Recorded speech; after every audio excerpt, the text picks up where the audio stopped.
now we're here. So won't you stand up and show no fear? For the master, master teacher. Freedom for the master, master teacher. Freedom for the master, master teacher. Freedom for the master, master teacher. 'Cause he's the man of the hour. They kidnapped him for building Tamare. He put his life on the line for us all. And for the truth, the lies must fade away. Fade away. It's been a long time coming. Yes, let's be strong. For the 7 seals are breaking. It won't be long to make our dreams come true. For a life that's new. Some are called and few are chosen. Said, how about you? For the master, master teacher. Freedom for the master, master teacher. Freedom for the master, master teacher. Freedom for the master, master teacher. Freedom for the master, freedom, master teacher. Freedom for the master, master teacher.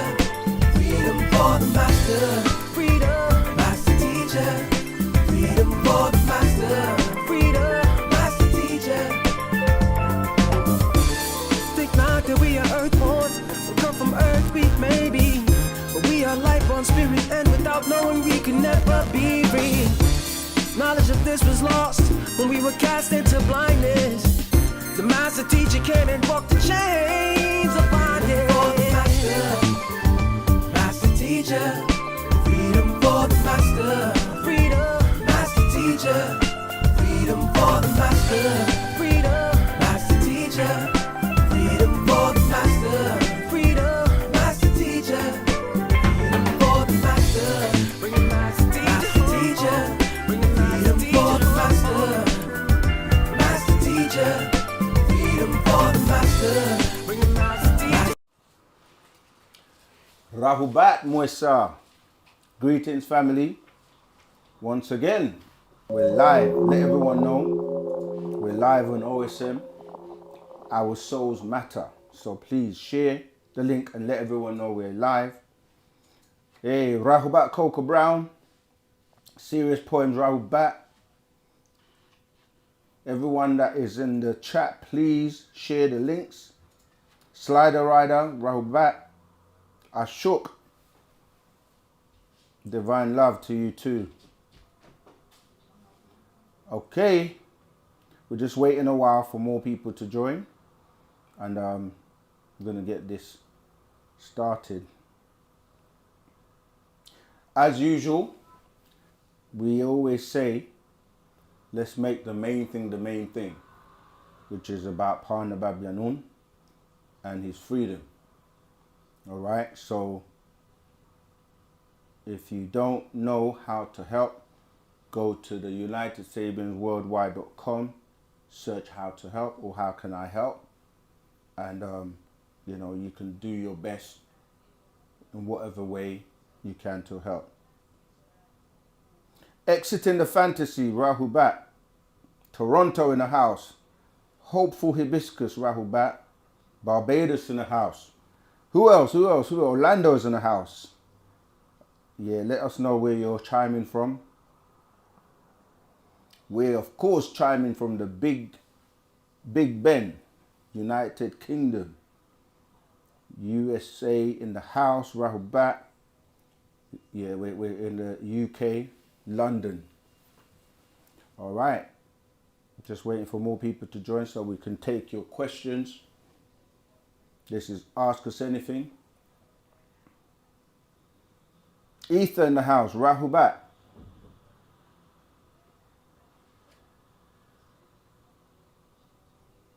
Aaliyah Wright, Rahubat. K. Edwards, Rahubat. George, Rahubat. New York City in the house. Florida in the house. Fantastic.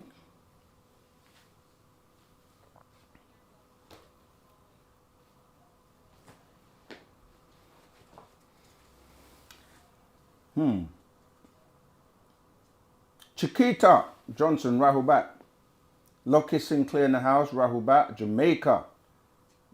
Georgia, USA in the house.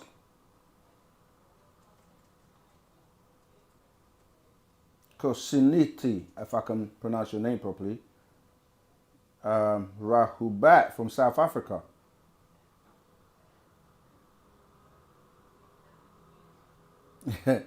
That's so amazing, Ether. I'm going to answer your question. It's just like you're in tune with me because there's a class I'm going to do next week that is using that you as you kind of touched on it. But we'll get into that. We've got North Carolina in the house. Son of Man, Rahubat. Remember to share this stream. Let us know where you're from. And remember also to like and to, if you can, if you haven't done so already, subscribe. So if you haven't pressed the like button yet, please do so. These things are very simple and easy, but it helps us tremendously. So please do like, share, and of course, subscribe.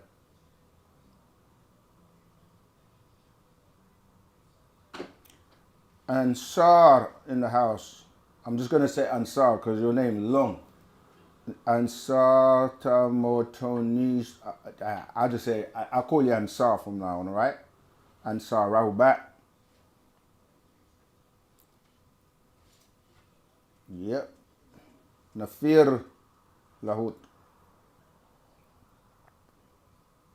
Twambo, I think. Terry Rahubat. Wu-Sabat to the world. I like that. Wu-Sabat to the world. For real. Wu-Sabat is for everyone. Everyone who would accept and live by the culture of Wu-Sabat is welcome. So yes, Wu-Sabat to the world. Ras Maroon, Rahubat. One Love, Ashok, Amun, Amen, Amin, Amun, Rahubat. Remember, each one reach one, each one teach one. That's how we get it done. Don't focus on everyone else, just focus on you and what you can do. Can you reach one person? And if you can, that's where it starts. All right, so each one reach one, each one teach one. And of course, this is a live, so you can call in and ask us your questions. The live number, if you're calling from outside the UK, you must add the +44. Then it's 753 996 3882. I repeat, +44 753 996 3882. It's in the chat. Okay, so call in. We like to hear from people live. But we do know some people are calling from places where the reception might not be great. So with exception, you can record your voicemail as well, and we can play that live if you're having problems with connecting, all right? But yeah, indeed, Wu-Sabat to the world. I've got a little interesting thing I want to try doing today, which is when we don't have any questions and no one's calling in, I want to try a little game of just like picking a scroll randomly and just flicking to a page and seeing if there's something there that we can share or read. Yeah, so we'll see how that goes today. Remember to support, because we have a lot of work and things we would like to do, but everything requires resources, so every little help counts, all right?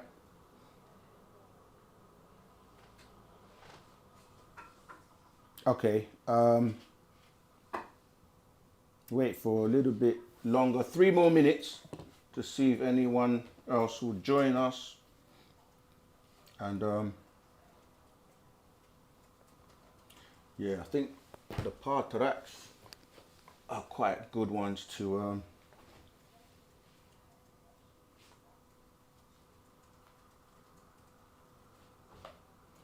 yeah, in fact, maybe we do that.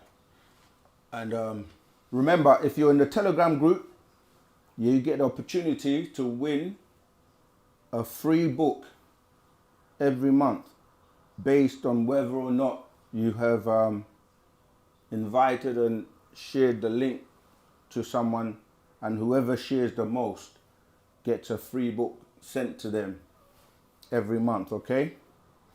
Lavina, Rahubat, Leeds in the house, West Yorkshire. That's in England.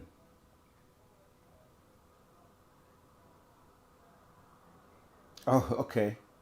All right. I mean, actually, it's quite a good idea to answer some of these questions quickly. Does the master teacher talk about the blue avian and who they are? The master teacher has spoken about many, many, many extraterrestrials and many, many beings.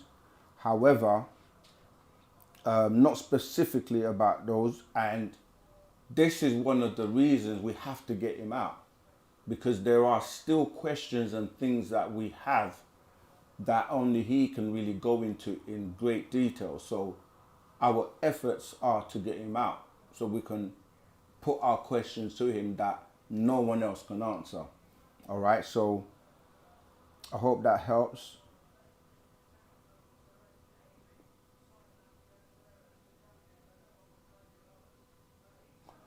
Ether, I have a question about the you. For example, you have Nagar U, also with other races. I just want to know if the you is modern day and as in American, and what does it mean? Okay, the you is a plural.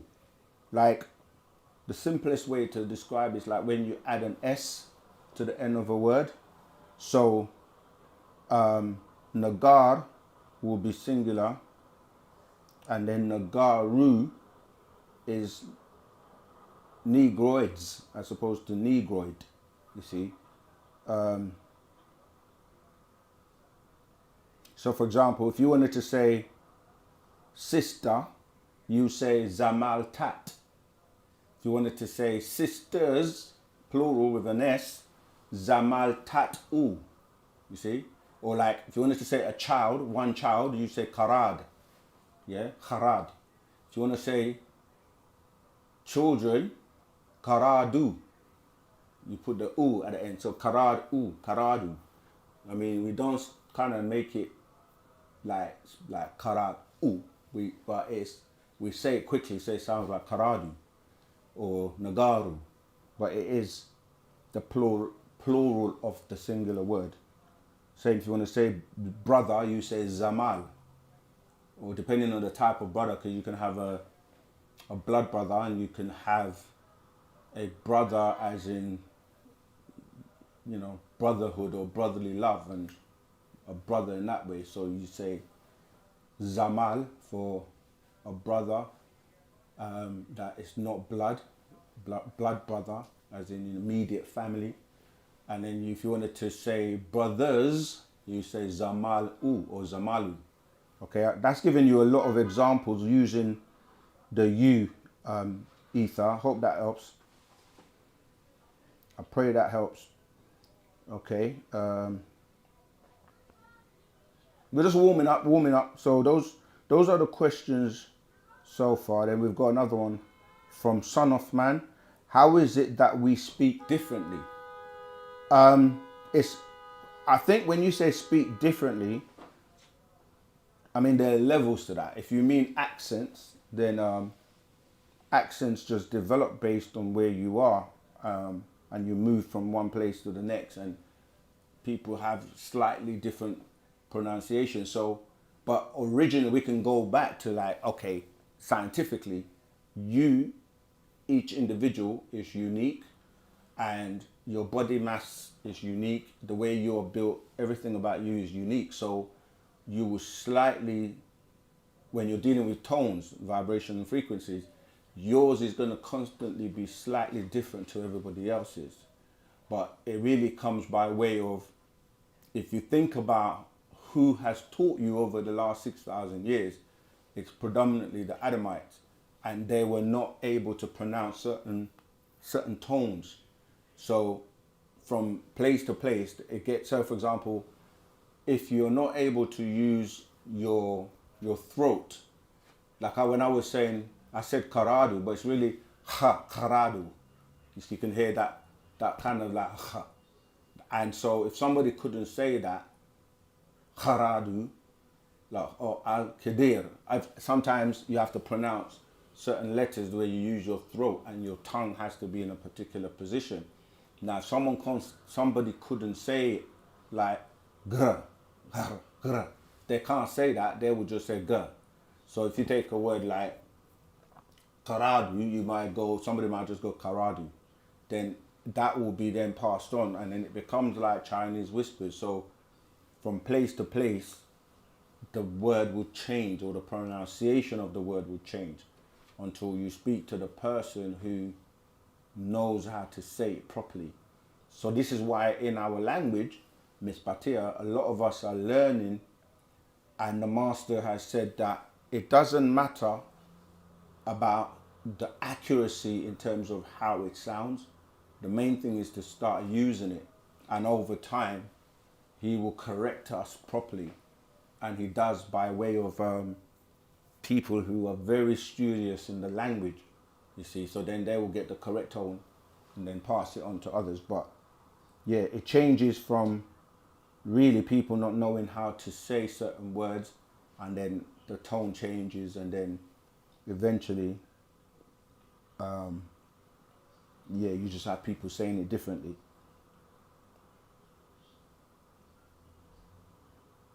Waiting for the Leviathan 66 books. A lot of books will be coming out, very, very soon. Already, as you know, we have the Potential and the Mind, famous books, available. So, and it's really, really important, if you have not got the Mind yet, that is one of the fundamental books to start with, because you have to be able to work with your mind, so that it helps you with the actions you make or take, because your mind is what governs your actions. And unfortunately, a lot of people have been brain dirtied. I know you're probably familiar with the term brainwashed, but as Pana Babyanun, Dr. Malachi Z. York teaches us, when you wash something, you make it clean. So it's again technology to say brainwashed. It's the opposite, because they're telling you that if you're brainwashed, it means that someone is controlling your mind. But in that, what they're telling you is that to wash something is to make it clean. So if your brain is dirty with wrong information, misinformation, chaos, confusion, then to clean it would be to wash all that out. So your brain is dirty, so you need to wash it. So brainwash is a good thing to make it clean. Okay, so you need to clean that filth out of your mind, and then you can act and function properly. Theodore Kent, Rahul Bhatt, cool conversation, he says. Emmanuel, A online, Rahul Bhatt family, Rahul Bhatt. Life is a blessing. Oh wait, how is the weather in Cameroon? Okay, that's probably speaking to. I'm not sure how to pronounce your name. Is it Nfo? But I'll go with Emmanuel. Yeah, I think that question is for you, because you're in Cameroon. Wow, we've got so many people from around the world in the house. Cameroon in the house. How is the weather? Okay, life is a blessing. Greetings. Can you please explain to me why it is that each time a messenger is sent, it's a male and not a female? I find it strange that women were here first, yet the messengers are always men. True to a certain degree, but there are women in the scriptures, it's just that they get bypassed or they don't give them as much prominence as the males. You got like women who changed the history of the world. You know, Esther, Mary, Miriam, Hagar, Hathor. There are many, but they just don't get the same airplay as the men. However, this is such a crucial question because this time when Dr. York, Dr. Malachi Z.K. York, Partner Babylon was sent, his job is to bring that about. Like, it's the time of the sacred feminine. It's the time of the women. And when you saw him, like on Tamaray, he always had females around him or the sacred feminine because he was grooming and teaching them that for this day and time we're in. So his job has been to come along and bring the women to the forefront. And that's why the Gospel of Yanun on the Sacred Feminine is a book that he put out. He's the one that was telling everybody about the woman came first. So the scroll is God, female or male. He put that out. He's the one that's explaining that the woman was first, that the woman was here giving birth, you know, before men came along. He explained the whole thing about the mitochondrial DNA. He explained that the XX is superior to the XY. So if you see all the works and the things that he has done, he's actually put woman or the women back in their rightful place. You see, so, and it's not to say the woman is better than the man.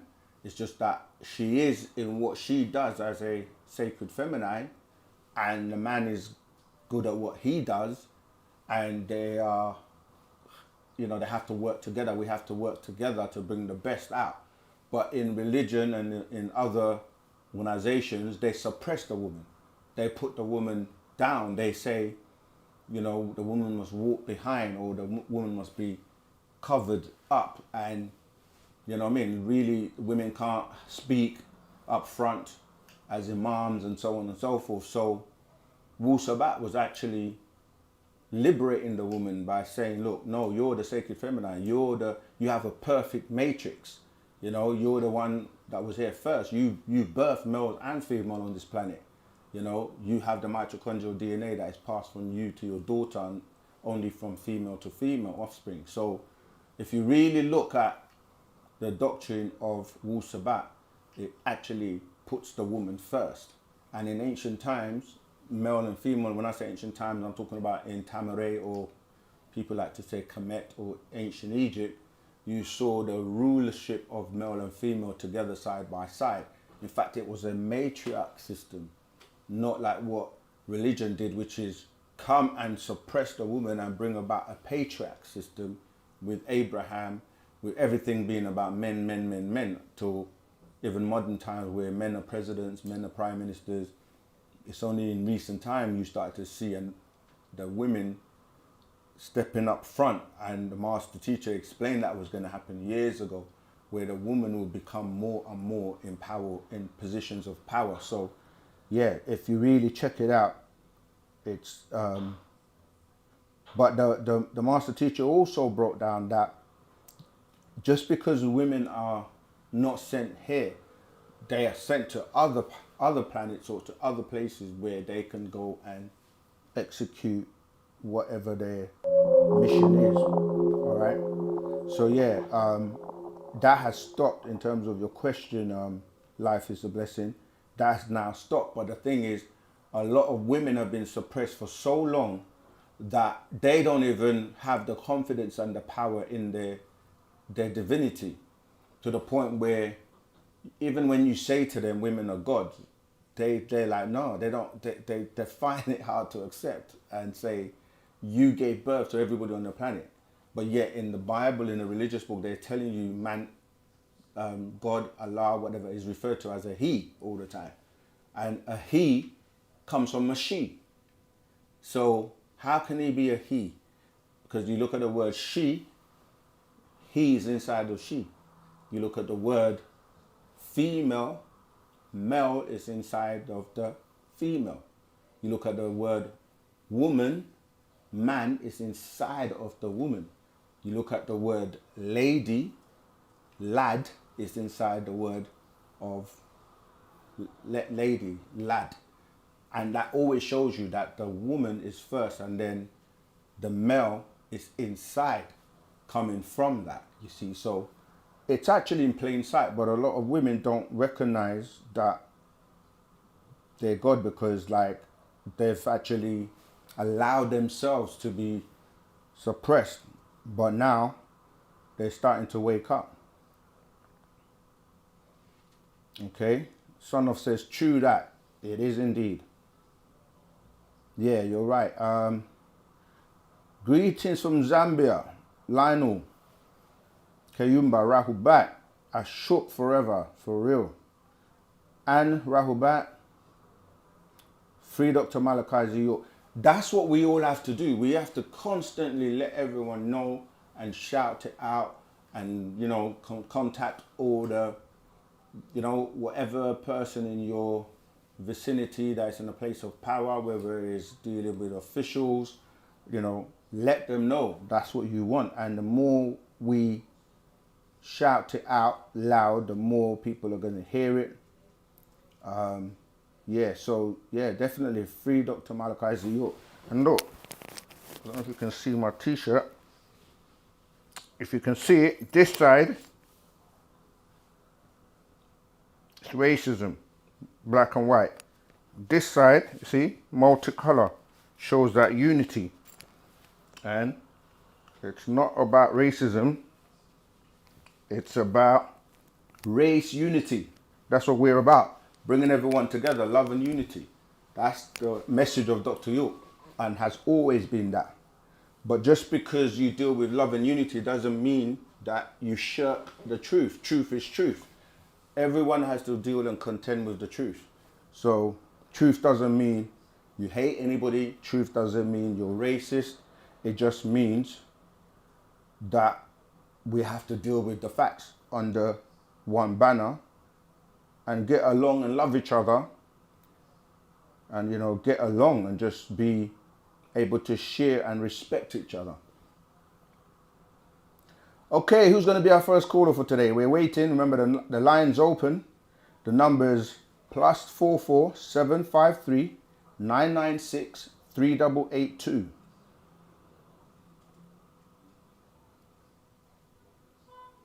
Okay, let's see what else we have.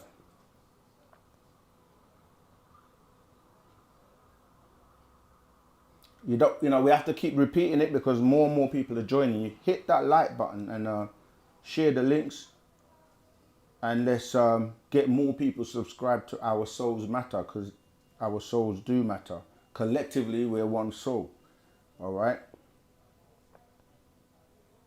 All right, Eugene Williams, can please talk about the Scientology? I know you probably already covered it, but I am new to the way. I thought I had my own beliefs until I ran across your teachings. Yeah, that's an important question, Eugene. It's important to reiterate that we deal with the facts and not beliefs. We don't stop people from believing whatever they want and having beliefs, but you have to recognize that beliefs is a lesser way to help you get to knowing, and to know is to have knowledge. To believe is just a belief. Anyone can believe anything, but it doesn't mean it's true. It doesn't mean it's a fact. It doesn't mean that I should just subscribe to your belief, because beliefs are what have really divided the world. Because people say, I believe this, someone else says, I believe that, someone else says, I believe that, someone else says, I believe this. And it's based on opinions, your opinion. And it's like the one thing that unites everyone and kind of like gets rid of the arguments is the facts. Because no one can, you can't really dispute a fact if it's a fact. It's like saying, people can say, I'm this, I'm that, I come from here, I come from that. But if we all said, like people say I'm Jamaican, I'm Trinidadian, I'm, I don't know, from China, I'm from Japan, I'm from Korea, wherever. But if we all said we're from the planet Earth, as in we're all on the planet Earth, that kind of brings it to a point where we all agree. We can all say we breathe air. We can all say like the planet needs to be a better place by us stopping the pollution, having clean air, clean water, having clean, you know what I mean, environments. We can all agree on that, right? So there shouldn't really be divisions when it comes to the common things that unite us. People get caught up in the messenger as opposed to the message. Yeah, what's the message? That's what you want to know. The message from Wu-Sabat is love and unity. Yes, is divine female. Yeah, the female is divine. Yeah, I love that OSM Vision in the house. Put in those female, woman, lady, she. Yeah. Okay, who else?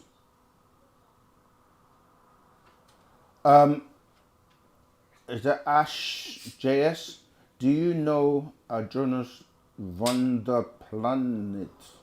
No, I don't. And the question is very broad. It's like saying, do you know Michael Jordan? If I do, obviously, Michael Jordan is a famous basketball player, isn't it? So I guess that was a bad example. But like you can just say, do you know someone? And if you don't give the context of who they are, then let me see. Maybe I can Google them. But what? Yeah. What's the point about the question? Is what I'm really trying to get to. How you spell their name? A.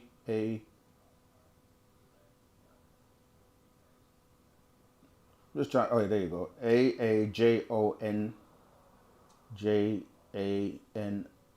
Is it OUS? Oh, there you go. Okay, I've pulled him up. What about him? We want to live. An American alternative nutritionist and food rights activist who focused on raw foods. Okay.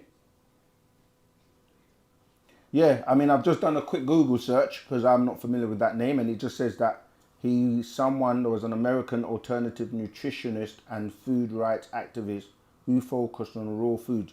And raw food diet, I mean, that's something that many people have spoken about. If you're talking about him from a dietitian or a nutritional point of view, he says that,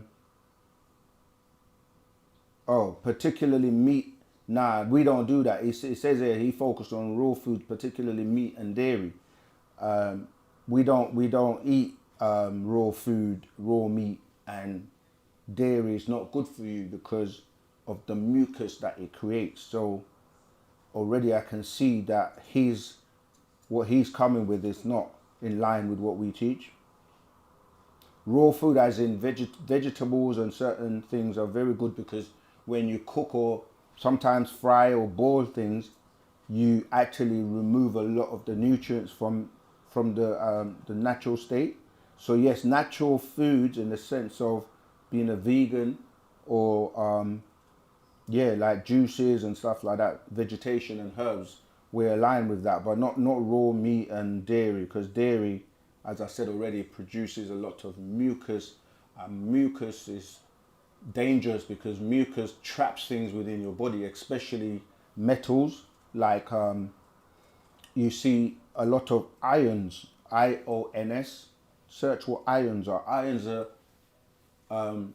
magnetic particles. They're very nano. When you say nano, they're talking about really tiny metals that you breathe in, that are in the air. And we can talk about the chemtrails and all that kind of thing, and pesticides and all kinds of things that are sprayed on, and you take those in, those small metals get trapped by the mucus in your body, and also microwaves and things like that. When you use someone's safe microwaves, the metals get trapped in the food, and you digest those, and then they stay in your body and they get trapped by the mucus, and over time can cause you, health issues. So yeah, mucus is not a great thing. And if you know anything about Dr. Sebi and other, that's a nutritionist, dietitian, if you want to use that term, somebody that dealt with teaching you about raw food and eating things that are not acidic, yeah. So alkaline based stuff, electric foods. This is something that Dr. Sebi was teaching, because your body operates off of electricity as well as other forms of energy. So yes, nutrition in that sense, it's okay, but I can see that this guy doesn't align with what we teach. So, I mean, I don't know if you had a question about him, and if I've answered your question, great. If I haven't, probe further. Remember, everyone, press the like button and share it so we can get, have we got to 100 people yet? But, okay. 670. Okay, we got a lot to go. So share the links, share it with one of your good friends. You know, and if you come across good fortune, you must share it with your good friends, so, and family. All right, so yeah, please share the link and press the like button. Let's keep going.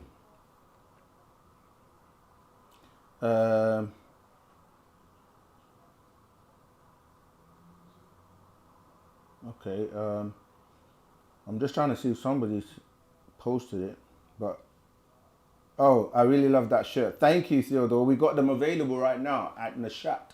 So look out for that. And if you're not in our Telegram group, please join, because we always share the latest information through OSM Ask Us Anything.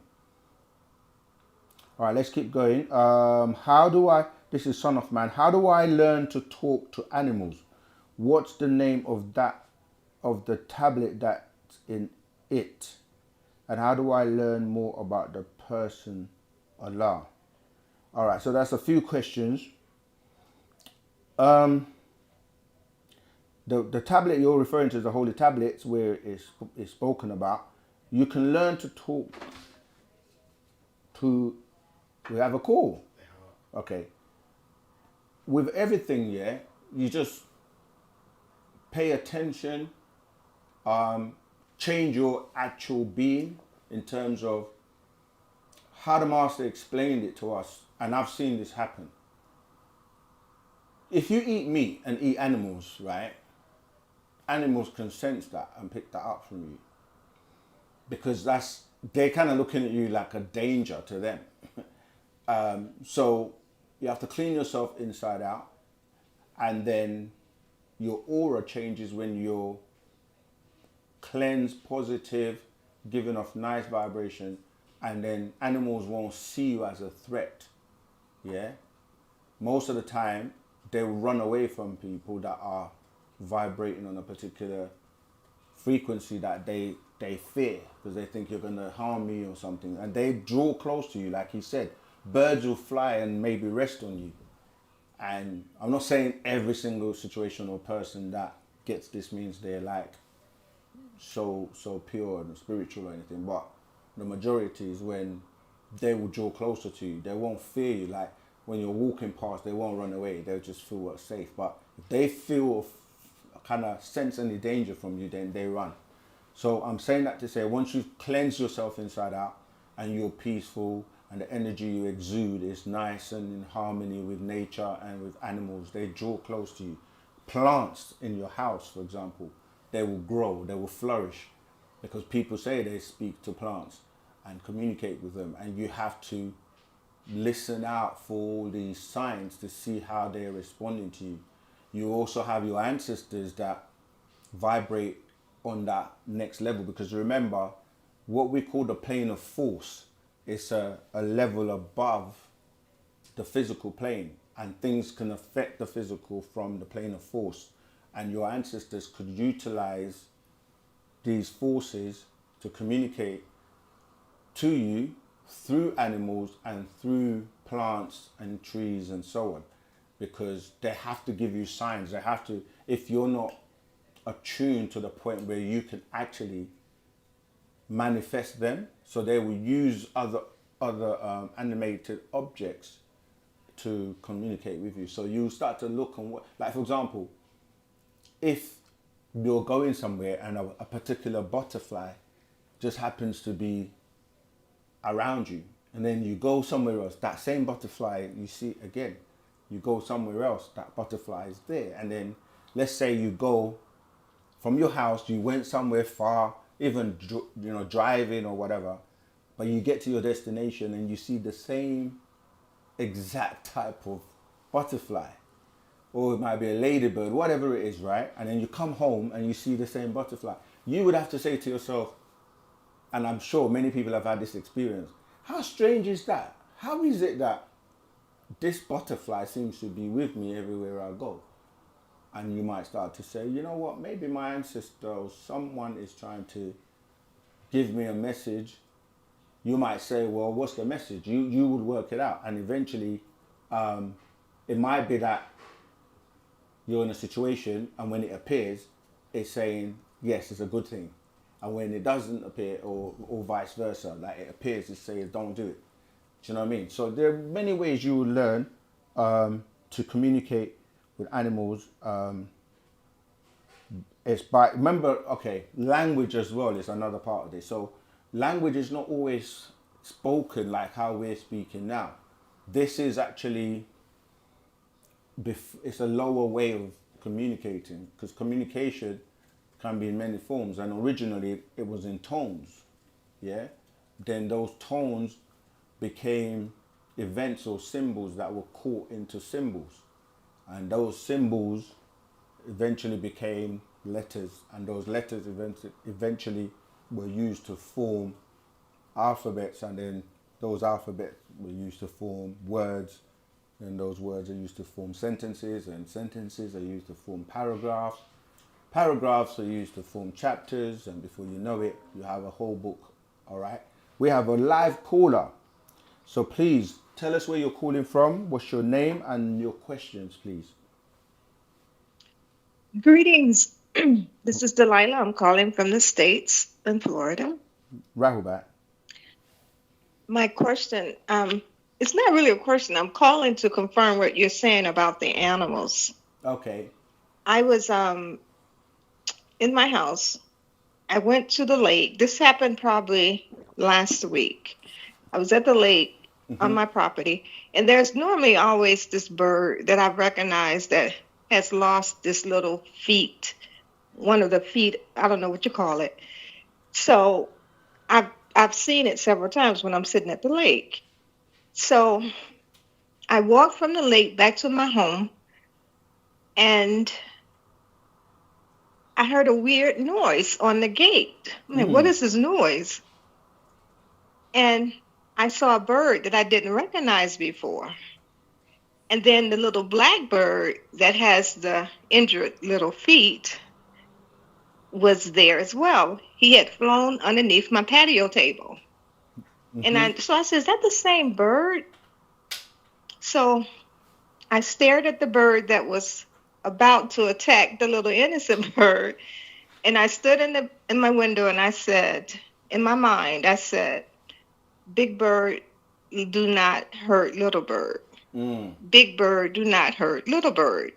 And the bird he was like turning his head or whatever, trying to figure out where is this coming from? Now, mind you, I've heard you say this before, what you're talking about with the animals, because I'm starting to pay more and more attention to it.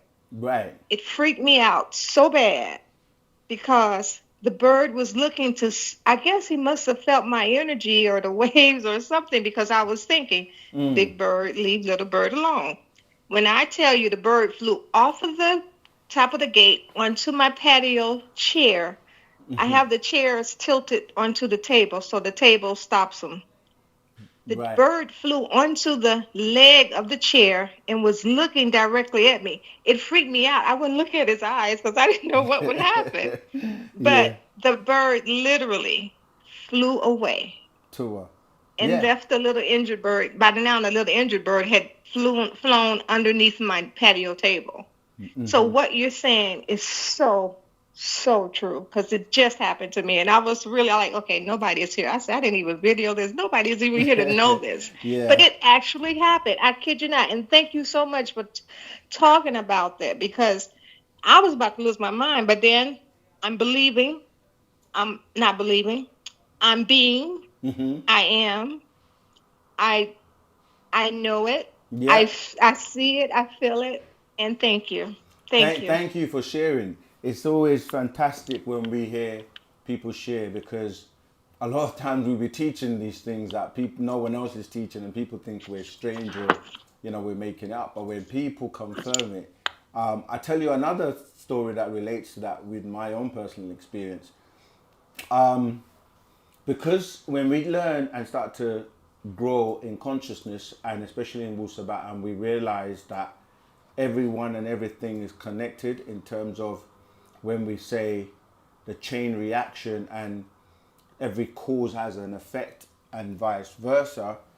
I used to be like, okay, now I can't hurt anything because, who or what gives us the right to look at a little ant as if their life is insignificant and just kill it. But then there's situations where you might be in your house and then a bee or a wasp or flies even will fly into your house and they can be annoying. And originally without knowledge and the ignorance, some people would just try to kill them or unalive them. And there were times where I would be like, literally, open the window and say, please, can you leave? And communicate with them and tell them to leave. And they will just leave and go out the window, which means that I don't have to go through all that chaos and, wanting to unalive them for no reason, just because they're irritating you. And sometimes, like we say, it could be a message, it could be one of your ancestors or whatever. And again, I'm not trying to just to take it too far because every situation is going to be different. But there will be certain situations that you will have a feeling of connection. And remember, us as the original beings, as in before, certain animals, or shall I say, us being given intelligence, we are able to communicate, as I was saying before the call came in different ways, like mind-to-mind communication or telepathy, and if there were other species or beings, is she still on the line? Oh, okay, sorry, I didn't realize you're still on there. But yeah, so you can command and move things with your mind.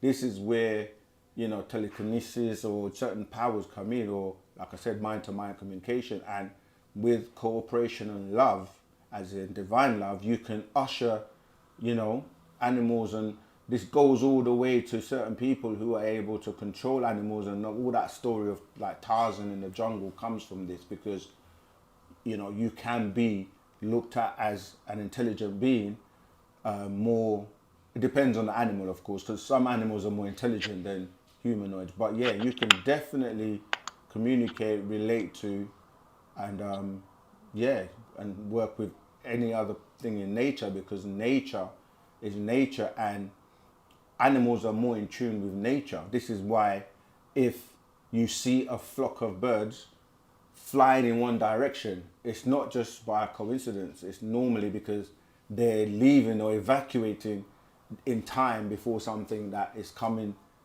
to that location.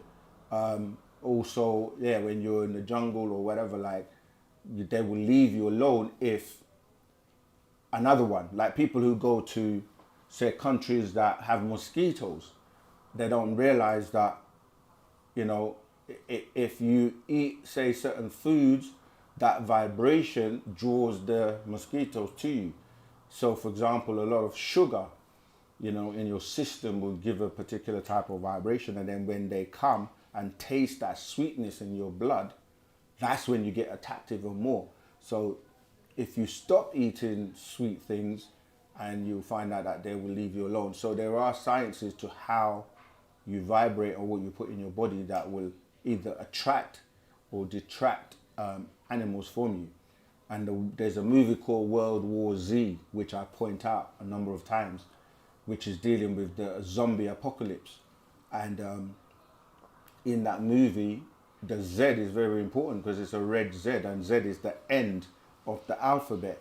And it's talking about the end of, the world, about a particular type of world, obviously, where there is a zombie apocalypse. And these beings, they smell you, and they smell you by way of your blood or your vibration or what you put into your body. So beings that didn't give off a particular scent, they couldn't smell them or find them because they couldn't actually really see you, but they only work off of your vibration or your, you know, how you're smelling. So there's so many examples we could give to explain about why we don't eat meat, specifically, you know, anything with parents, and why, and the Z is no coincidence being red as well. So this is a movie we would recommend for you to check out so you can understand about changing your vibration. But I hope that helps in some way. The feet of the birds are either called toes or claws, so if that helps. Okay, it's called claws.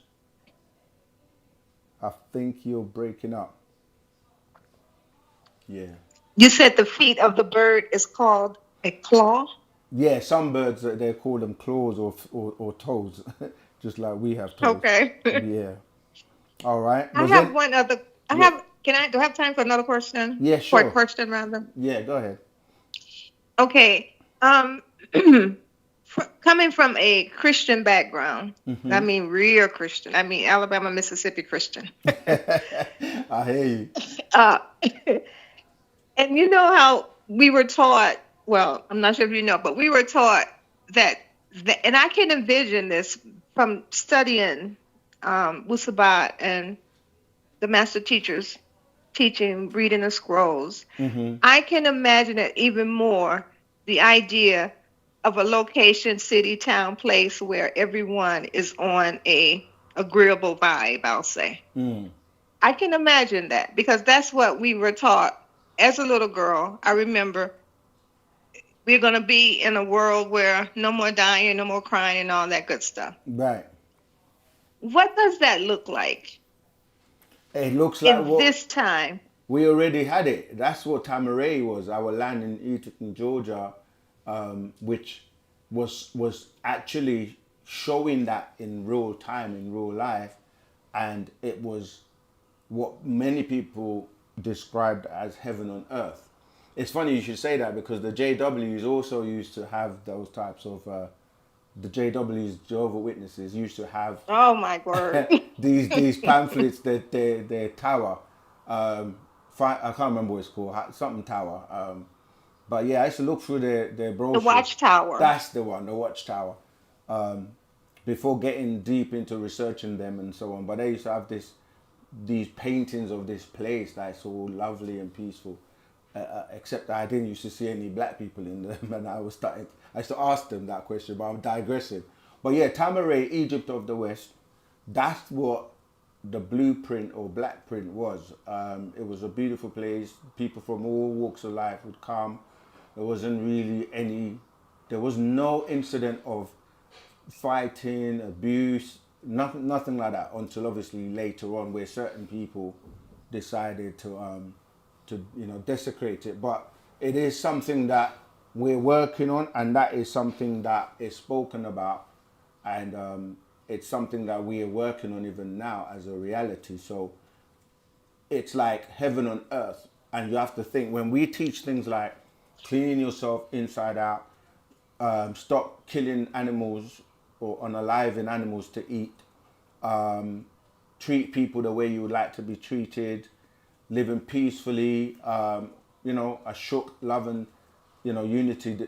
That's a place where only people who want to live like that, vibrate like that, are going to be able to live in that type of a place, because people that want to do things that are not agreeable don't really want to be around people who are not doing the same thing as them. So people that want to live that type of life, they will mostly be attracted to like cities and city life, not country, and living by natural nature and in harmony with nature and peace.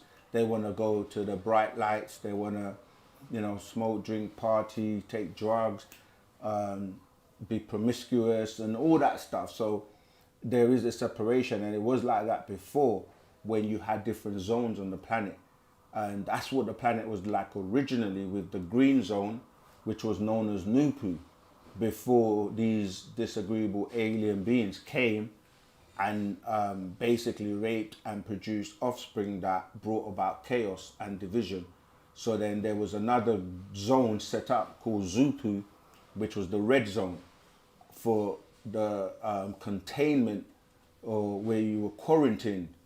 But then, of course, they broke out and mixed, and now there's chaos on the planet because people from the green zone went into the red zone, and people from the red zone went into the green zone, and now contaminate everything. And now we're back to that point. And this happened many times where they tell you that the world had to be started again. And the last one, if you use the religious books, was like the last time there was a promise made to Noah that the world would not be destroyed by water in the latter day, because previously it was floods that were the restart. Not the entire world, but just certain places, just like how today we have tsunamis. But it was said that it would be by fire. But people didn't really know that fire that they're talking about is the sun, because the sun is literally a ball of fire, hydrogen and helium that is burning. So this is what people are now talking about, calling it the sun cycle. And those who can't live under the sun will literally give them skin cancer. And it's anyone who their body or their DNA and their mind, their thoughts, their vibration is of a low vibrational frequency, are gonna have to go through this judgment that we're calling, the new sun cycle that's coming in, or the Aquarian age. And it is happening. People call it global warming and all types of names that they refer to it by. But it is this time, and the cleansing is going on and happening in all sorts of ways, with natural disasters, with a lot of wars and things that are going on, because the Adamites, who have created this chaos for the last 6,000 years, their time is up. It was up as of the year 2000 AD, and this is what we're going through right now, this transformation. And a lot of people are becoming more spiritually aware, more consciously aware. They call it woke. When you're waking up, you're realizing what's going on around you. You're seeing the world for what it really is, and that you don't want to be a part of those that are descending. You want to ascend. So you hear ascension, you hear all of these words that people that are trying to rise above, that vibration, So yeah, this is going to be very real, and for those who follow the Lamb wherever he goes, and that's what's very important. Does that help? Oh, excuse me. Very much so. Thank you so much. I really appreciate what you all are Thank you. doing, and I appreciate your time. I've learned a lot from reading The Man from Planet Risk. Right. I think that is where I discovered the breakdown of the DNA of the animals from the cleaning. We know when they had to go down and when the animals were created, and that just, I didn't need anything else. I haven't eaten meat since I read it. So, Right. and then I have a better understanding of why not. And this is another thing that I appreciate about the scrolls and the teachings, is that I was telling someone in my family, I say I walk away with the impression of me and me doing better, opposed to when you read a book that someone has written, you only find their handprint or footprint. When you read a book, but when I read the scrolls, I'm reading information, even though it's coming from the master teacher.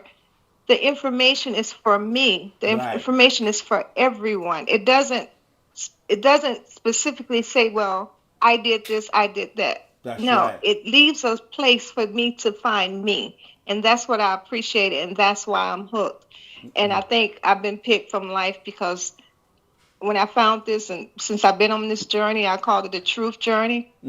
Because when my mom passed away, it broke me open, because we lived such strict religious life, but her life was so, it just wasn't, I just wasn't couldn't aligning. understand. It had to be something different. So thank you so much. Yo. You came across my timeline or scroll or whichever on YouTube, and I've been hooked ever since. So yeah, Appreciate love you I'm too. so thankful, Thank and I'm you. trying my best to get to the next step of basically talking and introducing the scrolls, even reading the scrolls, perhaps something. But I'm slowly working towards getting to the point where I can really share more and more of the scrolls. Thank you. There's a couple of points you mentioned. Yeah, it is a part of you, and it's already in your DNA. Like your story, our ancestors are so intelligent that it's encoded in your DNA. So reading it, it just what we call it gives you a DNA explosion, and that is like a remembering tool. So you already know it. It's within your DNA, your genetics. That's why we say intelligence, intel in your genetics or in the genes, and they just get activated by the information because you're the one. It's about you. It's about each one of us, and we're one collectively once we start to apply it because it's a universal message. And that's why Wu-Sabat, when you listen to me as a student teacher and you listen to another student teacher, we say the same things. It's not there's no division between us. I mean, people are at different stages in their development or in how much knowledge they've acquired, but whatever they're exposed to from the master teacher, when they share that, you can read one book and share that. But I do get what you're saying. And the next point that you made that's such an important thing is that there are levels. You know, you can come across it for the first time, you start to read, you start to get experiences, you start to know things for yourself, and the next stage is to meet with other like-minded people. And that's why we encourage people to go to their nearest community, the stores, because you being a part of it is you're also helping. And a lot of times people just think that someone else is going to do it, but you are a part of that puzzle. Your energy, your skills, whatever you have to give makes up that piece that you have to bring to the puzzle.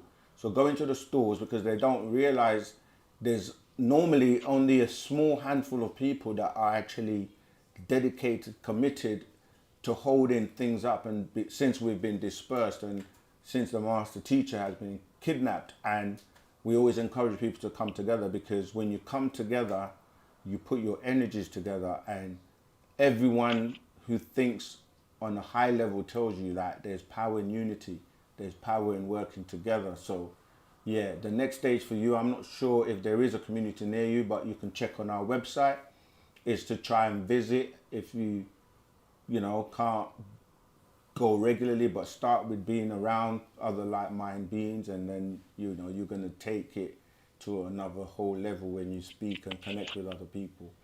All right. Well, I definitely will do that. The closest bookstore there's two. One is Lithonia, and the other one I think is Blue Mountain, Georgia. Okay. And I believe they're both about probably 9 hours, 10 hours from where I am. I believe it is. Well, Okay. no, no, no, no. Probably about 7 hours, 6 or 7 hours, if I'm not mistaken. Yeah. But that is the goal, to take a trip, even just for knowledge, just so I can put a voice with the face with the voice, however it goes. But Okay. yes, that is a goal that I'm thinking about Good. doing, and that's the next step. Nafirmul. Beautiful. All right. Thank you. Tawat. Thank you, thank you, thank you. Wadu. What? Okay. Back to the questions. A online question. I want to know how to establish which voice I'm hearing in my head is the right one. Okay, so sometimes some of the questions might sound complicated at first, but they're really not as complicated as you may think. Now, the answer to that is that you listen to the voice that tells you to do the right thing by everyone. Meaning that as you hear voices in your head, some voices are going to tell you to do things that are selfish or just for yourself, right? Not to say you can't do things for yourself, but the voice that's always telling you to do things without gain, to do things that will benefit other people or more than yourself. The voice that tells you to do the right thing by, the masses, like humanity, etc. That's going to always be the right voice. So you tell yourself what to do so other people don't have to tell you. Now, over time, you will know which voice to listen to, because you'll have voices that will tell you you're about to make a decision, you're about to do something, and a voice that tells you to do the wrong thing, as in, okay, tell a lie, or do something negative, or eat something that you know is bad for you. If you hear a voice that says, go on, just eat it, it's only once, it's not going to harm you. And another voice says, you know you shouldn't eat that because, you know, it's going to give you high blood pressure or whatever. Then after a while, you have to override the voice or the voices that are constantly telling you to do things that you regret afterwards, because you would do it and you'll be like, I know I shouldn't have done that. Or you will feel a certain way, or you might feel depressed, or something will come off of that action that you know within your being that it was not the right one. This is why we say you have will and you have a conscious, because consciously you have to process. And by reading the scrolls of Wu-Sabat, that's what you're doing. You're learning how to silence those voices of your 29 or less personalities that are giving you these voices. And then you have other voices that are not part of your personalities, that are external, with broadcasts that you're picking up from either things you've listened to on the radio, on the television, or in movies, or you know, you pass in and somebody else has sent a frequency that you've picked up. Because thoughts are frequencies and vibrations. They have a weight, they have a vibration, they have a color, and you could just be walking down the road and pick up somebody else's negative thoughts. This is why we say it's important to train yourself to have your mind constantly focused, so that you're aware of your surroundings and what you're picking up, and that you are in control of which voices are influencing you. Because you can just kind of just switch off for a minute and you're not aware that you've been sent a thought. This is why you can be speaking with somebody and everything's fine, and then they will just switch on you in a minute. And you're like, we were getting along, everything was fine. What happened? Like, what's going on? They will just switch because they've allowed one of their personalities or a negative thought to take control. And you also have walk-ins and beings that are literally all around you, looking for an opportunity to jump in or walk in you and then utilize your vessel. So you have to be vigilant at all times with your thoughts. And it's important to stay calm, because sometimes some people are very anxious, or they're agitated, or they're easily triggered or easily angered. That is an opportunity for some of these beings, who only need 3 seconds of you losing your composure, and they're in there and they will start to utilize you. And so people who get angry easily, this is something you would need to work on.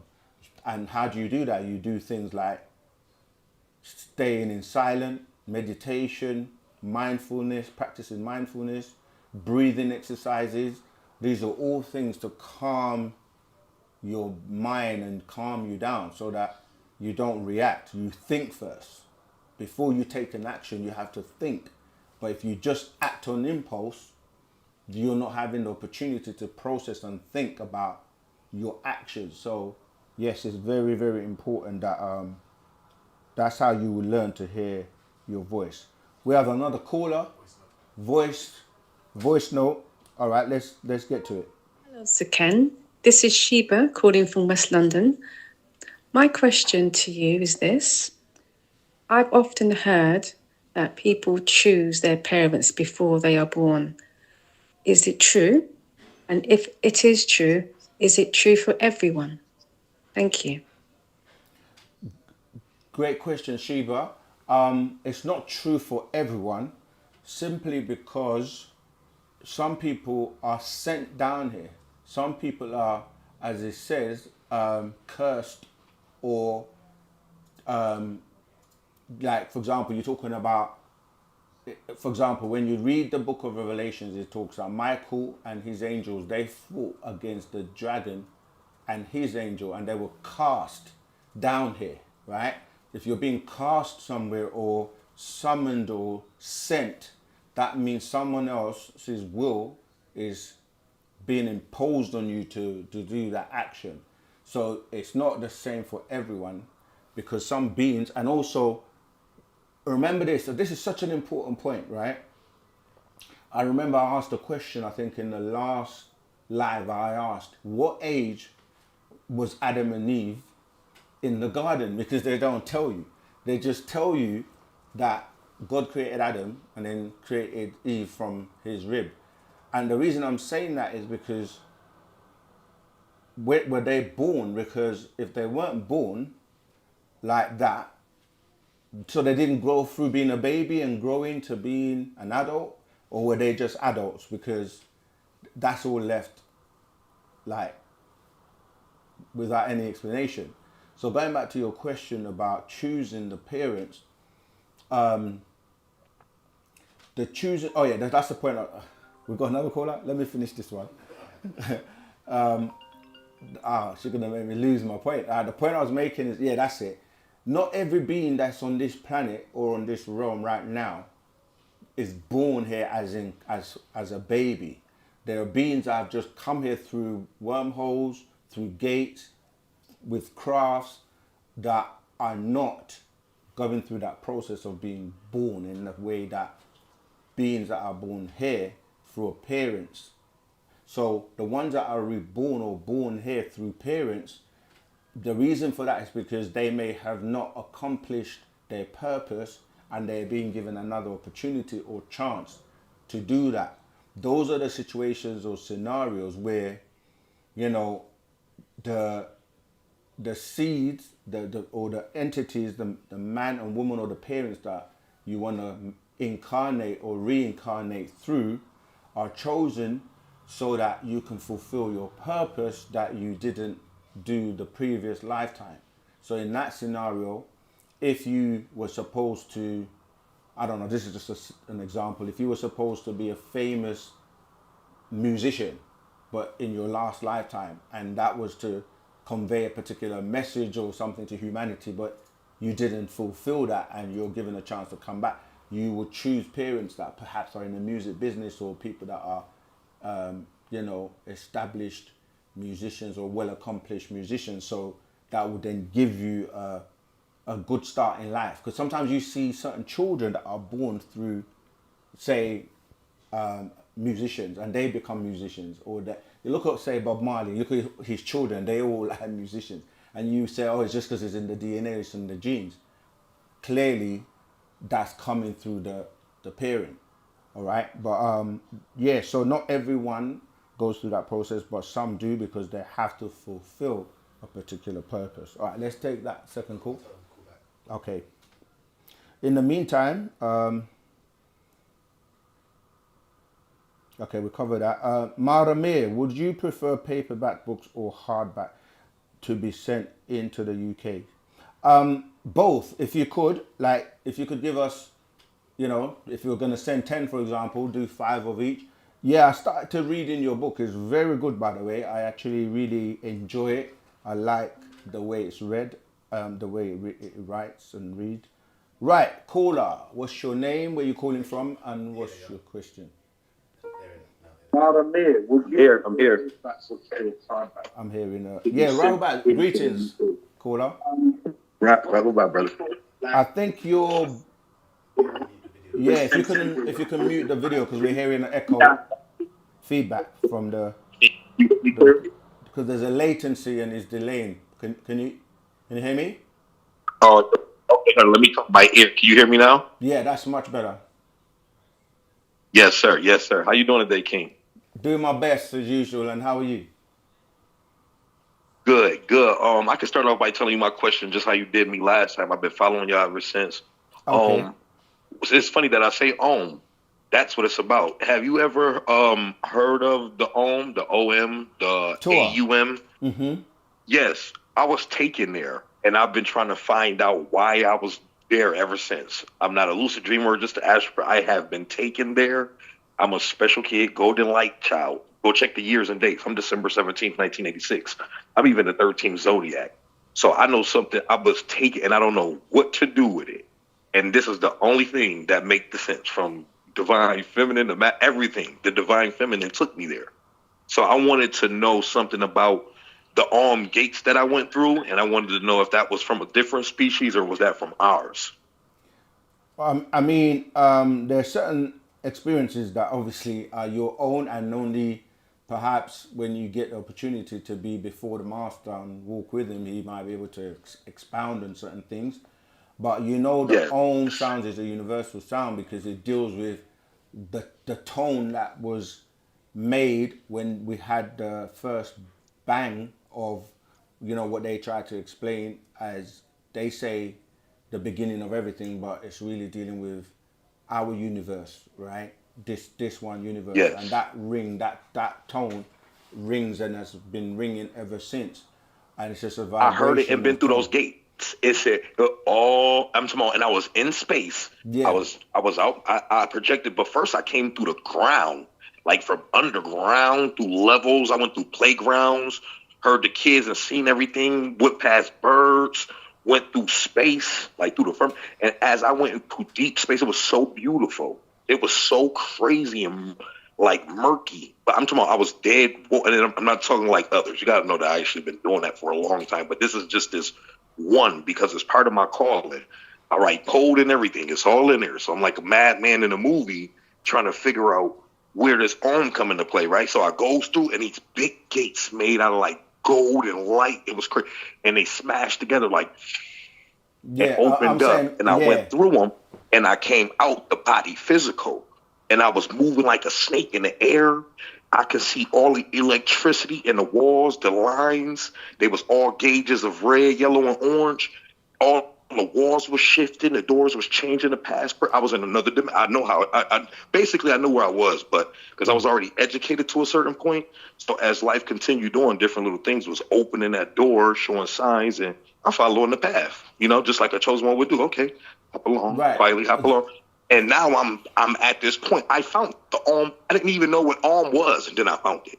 So Right. now I'm finding out that it came from, the Egyptian temples and all of this, even though it was notarized through something about India and all of that. But I'm like, dang, this even go back to our original. So Right. now I This is don't what I know was how to gonna say connect to to you, that and that what it's for me and us. yeah, again, like we said, a lot of what you're sharing is personal in terms of your actual experience that you went through. And as you know, we we don't speak on your personal experiences, but in terms of the sound, the Om, this is why the Yes, sir. Tibetan monks, and even on our land on Tamaray, we used to constantly play that Om because it's a connection and a vibration.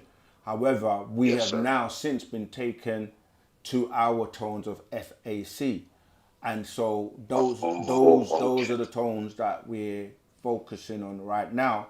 However, what we also would encourage people to do is to study the more esoteric teachings of the master teacher and come closer, because Yes. yeah, because at the end of the day, people have all these types of experiences, and we say to them, the master teacher is a 720 degree because he's mastered the 1 to 9 in terms of the different realms and the spiritual side as well as the physical side. So the way you're gonna get to learn more and control those powers that you have is to be amongst those beings that the master teacher is grooming, and And that's that's what not I'm gonna trying to be do. So right. I'm trying to figure out booking my one-on-one or watching certain sessions in order because I came in the middle, and it's Yeah, not chaotic. I find it very peaceful and in order amongst. So that's why I constantly come yeah. back. I I keep. I just don't think know you. Where how you to go based into, again? or I don't have the confidence to jump and find out exactly where community at. Is there an outreach? Because I don't talk to people. When you got those powers, you got to be careful with your energy. If you really know, you know. You Right. can't just talk to any and everybody. People don't understand. That's how shit latch on to you. So Excuse yeah, my yeah, my yeah. French as they call it here. But Yeah, I yeah, hear you. That's like why I'm saying that you've gotta link up, because again, people can get. I'm not referring to just you, but people can get overwhelmed and carried away with their spiritual experiences, and if they're not careful, it can also take them off on a tangent. And that's why you still have to be grounded with the physical things, in the sense of, you know, like I said, the work that needs to be done. And it's not just Yes, sir. that aspect. So be amongst like-minded people, and you're going to find those when you are around people in the community. I know where you are may be a bit of a distance, but, you know, if you put your mind to it, you will find your tribe, as they say, and be amongst the family that will then help you. You'll be amazed. There are things that we know that we don't talk about publicly, because when you start to get into those kind of Right. spiritual aspect of things, it's a personal thing that, you know, you have Right. to, Especially with high energy, especially where it's two or Exactly. more. Exactly. All right. Correct. Yes, sir. Yes, Appreciate sir. love, appreciate That, love. well, that answered my question, and that, it was good just to know that you even knew about. Well, I knew you would know, but to inform me on the because Sure. I was like, it's real high vibration with me right now. Let's just Yeah. say, like, let's Yeah. put it that way. All right. Yeah, like you said, you pointed out, they spell OM and some spell it AUM because it's a much better tone. But this is stuff we were taught by way of Sons of the Green Light, by the Amon, ancient mystical order of Melchizedek, and now through AEO, the ancient Egyptian order. There are orders that you kind of have to get involved with, and there is a process and a step-by-step method to go from where you're at now to learning more about those esoteric or higher learnings and vibrations. So yeah, stay on the path, Right. hold on to the rope, and get closer And to just the make light.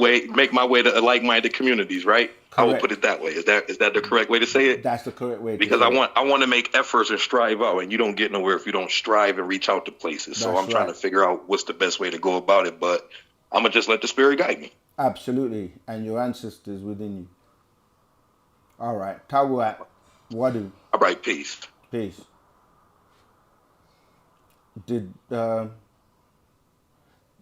okay? Did I think I was in the middle of Oh yeah, that last question about speaking to animals. I didn't finish the last part where it said, and how do I learn more about the person Allah? The person that people are calling Allah is really Anu. Anu of the Sumerian doctrine, all right? That's who most people in religion are calling the Most High, Allah, Elo, etc. And then I was answering the question that the voicemail, and we talked about what was that question again? The voicemail one. I think I answered it, but there might have been a little piece that I got interrupted on. I think you done it. I played it. Yeah. If you could just. Hello, Sir Ken. This is Sheba calling from West London. My question to you is this. Yeah, I I've did often answer it. heard It was about the that parents. People choose their parents before they are born. Is Yeah. it true? And if it is true, Yeah, we did cover that. Yeah, it is true for those that are born that way, but not all people are born that way. I did cover that. Okay, Zamal, this is from Slider Rider. Zamal Saken, did Miss Batu ever merge into modern day dialects? No, it's the other way around. Modern day dialects come from Miss Batia, because Miss Batia is the root language where all others come from. And we have a part of that call, speaking of tongues, and that goes into the origins of the language, and also the book called Palahej Shalel Wakut, all right, which is the language of time. That scroll, if you can get your hands on it, goes into great detail about the development of language that was imported here from our ancestors, and then the operation was carried out on the females to speak first, right? 54,000 years ago. And that was before male spoke. And it was an actual operation that, because they had to develop the voice box, okay? And, if you look at, say, a parrot, there's certain animals that, like the parrot, that can say a few words, but if you start to look at the gene, the duff I think it's a Duff 120. If you read the ancient signs of speech, it's another master secret that we have. It goes into this. So dialects come from the original language.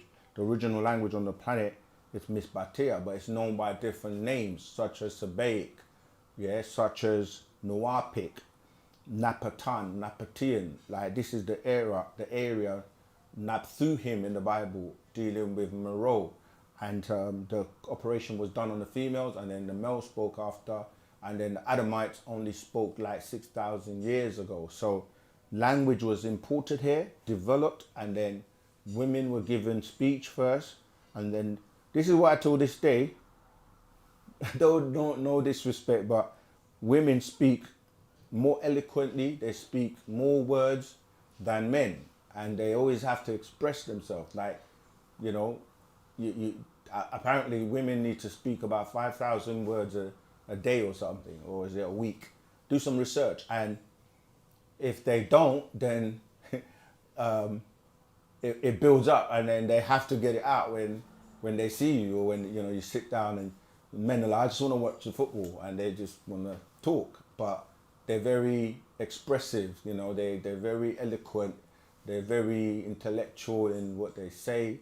So yeah, that's to deal with language and dialect. All right, that's for you, Slider Rider. Rahubat, many thanks for the correction. Okay, cool. Let's keep going. We'll cover that. I want to know how to establish which voice I'm hearing. Would you prefer paper? Cover that. Is there a scroll? Okay, this is Ibrahim Mutala. Rahubat Suken, is there a scroll on how to properly meditate and fast? Does the master align with Muslim way of fasting, like no food or water from down to no, not at all. The Muslim way of fasting is actually not very healthy or good for you. There are different types of fast. Our book, Fast Track Your Spiritual and Conscious Journey, this goes into fasting and meditation and so on, but the scrolls the master puts out, the Patarak, they all cover the different aspects of fasting. Now, there are different types of fasts, and we cover those. So you have water fasting, you have the reason we say the Muslim way of fasting is not good is because they don't, or it's not as healthy, shall I say. It's not that it's not good, because you can get health benefits, but they don't really drink water, or and that's not good, because your organs, they need that lubrication, they need the water helps to flush out impurities from the body. So if you're not fasting, and you can get ulcers, and you can get all types of other things that come from fasting in an incorrect way. Yeah, so there isn't a specific scroll, but scrolls like concentration, relaxation, these are pataraks that go into the proper way to do it. And definitely water intake is necessary. Some people do just fruit, just juices. That's a fasting. Some people do what you say in terms of sunset, where they break their fast with, miso soup or some kind of lentils, something light and nutritional. But yeah, we don't align with their way of fasting. If you're referring to like the Ramadan and all that, yeah. But the thing is as well, because we went through that school, a lot of them will fast all day, and then they will meet or congregate in the mosque afterwards and eat a big meal, and then it's like you're making up for the day that you fasted, and then they're eating late, which doesn't give time for the food to actually fully digest. And then when the sun is so-called up, because the sun doesn't really move, as you know, then they will say they're fasting, but the food from that time you're eating in the evening is still in your system, and that can take up to 24 hours or longer to fully digest. So it's not good to eat late and eat after fasting like that. So Yeah, there are many, many other points, but just to tell you that no, we don't align with the Muslim way of fasting like that. But fasting in itself is not a religious practice. You can fast as we do, the first 3 days of the month. You can fast on the day of your birth anniversary, and you can fast during the winter and the summer solstice. We give all these details on how to do it properly once you're part of our community, and in our groups we share this information. All right, so I hope that helps, Ibrahim. Let's move on. I hope you guys are sharing. Caring is sharing, or sharing is caring.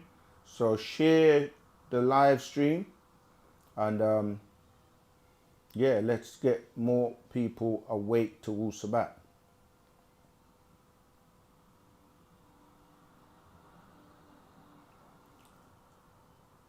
Where is Malachi Zio currently incarcerated? Is in Colorado. AdMax in Colorado. Rosalind Hunt. Rahubat Sakin. Where can I find the place to sign the petition for the release of the master teacher? Oh, okay. Again, we can post the links in the chat, but join our groups, join our Telegram group, go to the stores, go and commune and talk to people, get involved. Don't just spectate, participate, because it's not about standing off from afar. A lot of people don't know the conspiracy that was put together to incarcerate him. And we go into details. You have a complete legal group known as freedryork.com on the Clubhouse, on the website. And when you're in our groups, we share a lot of information. I read, the We the People flyer that was communicated. Okay, Edwards, yeah, book your one-to-one anytime you're ready. So yeah, in terms of, a lot of people don't understand how deep the rabbit hole goes in terms of the conspiracy to bring down an innocent man who was doing great things for not just African or Negroid people, but for humanity, and building a place that was conducive for peace and harmony for everyone to commune and live in a particular way.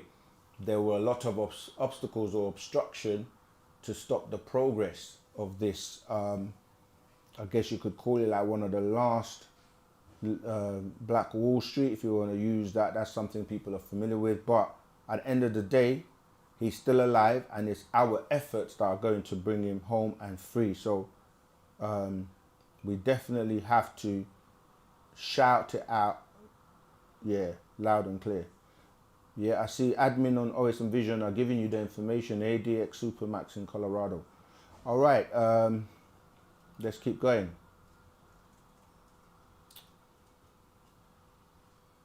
Okay, let's keep going. Spirit High. William Tyndale was a person who assisted to translate the Bible from Latin to the common language of the time. This, for me, was another level of herding the masses. How would you interpret this? Yeah, that was part of the conspiracy, because there was a lot of mistranslation and sometimes even purposely misleading people by way of the change of words, etc. So yeah, that's part of the problem. We have another caller live, so please state your name, where you're calling from, and then go ahead and ask the question. Greetings, Rahubat. Hello? Rahubat. Greetings. What's your name? What's your... I can reply or something. Can you hear me? Hello? Rahubat. Hello. Greetings. Greetings. Greetings. What's your question and where are you calling from? Greetings, Wu-Sabat. Tua, Rahubat. Rahubat. Yo, this is from Guyana, no brother.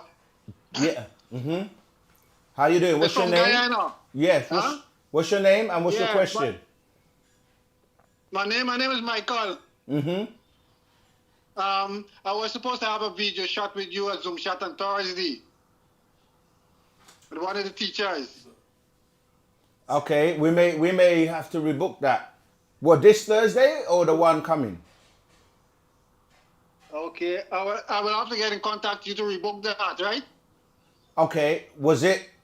Okay, we will sort that out. Just reach back out and let us know. Yeah, because you understand my system is done, and I'm so proud that I get caught up with you now and get into the program and everything. You understand me? Yeah, I'm so glad. No? Yeah, love more, love more, love more. love to you too, Um, Zamal. Yeah. I want to learn more about the languages because the things you've been teaching, I already familiar with it. Okay, I learn from Guyana, far away from you. Yes. Yes, so I've been learning these things since I was small, like, especially my grandfather. You know, Yeah. who was a member of parliament in Guyana here. I understand. Mm-hmm. And my computer is done right now. And I'm waiting on my uncle to send one from Canada, right? Yes. Yeah, he was a member of the Freemasons, so we're trying to get, contact with him and so on, and get another computer so we can get our program up, and Okay. our learning everything up, Yeah. Well, do you have any questions right now? Yeah, my question was, like I had questions of comparing to the 12 tribes, the 12 functions of man, if you have any reading about it, if you got any facts about it. About what, sorry? About the 12 functions, you got the 9, you're telling me about the 9 ether, right? Yeah. Remember? Yeah, but we're looking now at the 12 functions. The 12 functions is manifested within the 9 ether. The 12 functions. Yeah, the 12 functions of man. I had a book when I was small. I used to read it called the 12 functions from 12 tribes. I was a part of the 12 tribes of Israel too. Oh, you're talking about the 12. Yeah, that's not one of our books, but if you have it, do you have that scroll? I don't have it anymore. It's due to the flood and so we had in Guyana. It's lost. All my documents lost. I had some Okay. documents from Libya and also Yeah. that get lost in the flood, when we had a great Right. flood in Guyana here. Yeah. All right. Well, we don't really we don't have that scroll at the moment. And I would need to know exactly who's the What is it author, because really that's about not and- is yeah. that from the master teacher? I can't recall that, but I'll have to do a little research into that one, and then when we have our one-to-one, we can go into it. Yes. Well, I want to learn more about Wu-Sabat. So I want to be more close to contact, Yeah. I want to spread it around Guyana because when I start spreading it, I see people running from the knowledge. You know what I Yes. mean? I Like think some we people do have that we want do have Yala family and there. Kingston. Huh? We have family in Guyana. We know some people that we can link you with, so you guys. Connect with them. Yeah. Yeah. All right. Let me make a good call on you Thursday now, and then we sit down comfortable at home because I'll be at home Thursday. Right now I'm in the streets. No problem. I'm a kind of street person. But right now when I be at home, I could sit down and have a proper good conversation with you, Tour. On Thursday, is possible? Yeah, we can hook that up. We'll do that. Okay. Okay. No problem. Yeah, so I got more questions, and some of the questions I had, you kind of cleared them up on the program that I was watching through the night. So I'm not watching program from night till morning. I'm Wow. watching Wu-Sabat. Yeah, that's what we hear from a lot of people. They're on Wu-Sabat 24/7. That's great to know. Yeah, when I'm on the program, like I can't come off because the things that you're saying is things I was saying from since I was a little child, from since I was a little boy. Yeah. I was saying it to my family, I was saying it to friends, but all I'm saying is you're a madman. Yeah, that people Yeah, say you're that a because madman. you're Yeah. talking about things they don't know. Yeah, the things that have come to me, naturally, the things that you say now is natural facts that has come to me. Yeah. You know what I mean? Yes. Things that have been done, things that I see my sleep, Right. Yeah, visions that get in my sleep. I can vibrate myself to a higher level. I could do these things, but I gotta get more teachings about how to control, how to make the level higher. You Right. know? Tour. All right. To All yes, right. I really want to make it permanent and establish something firm with you so I can get myself established firmly and then I start spreading around Guyana. I start Absolutely. showing it out, Yeah.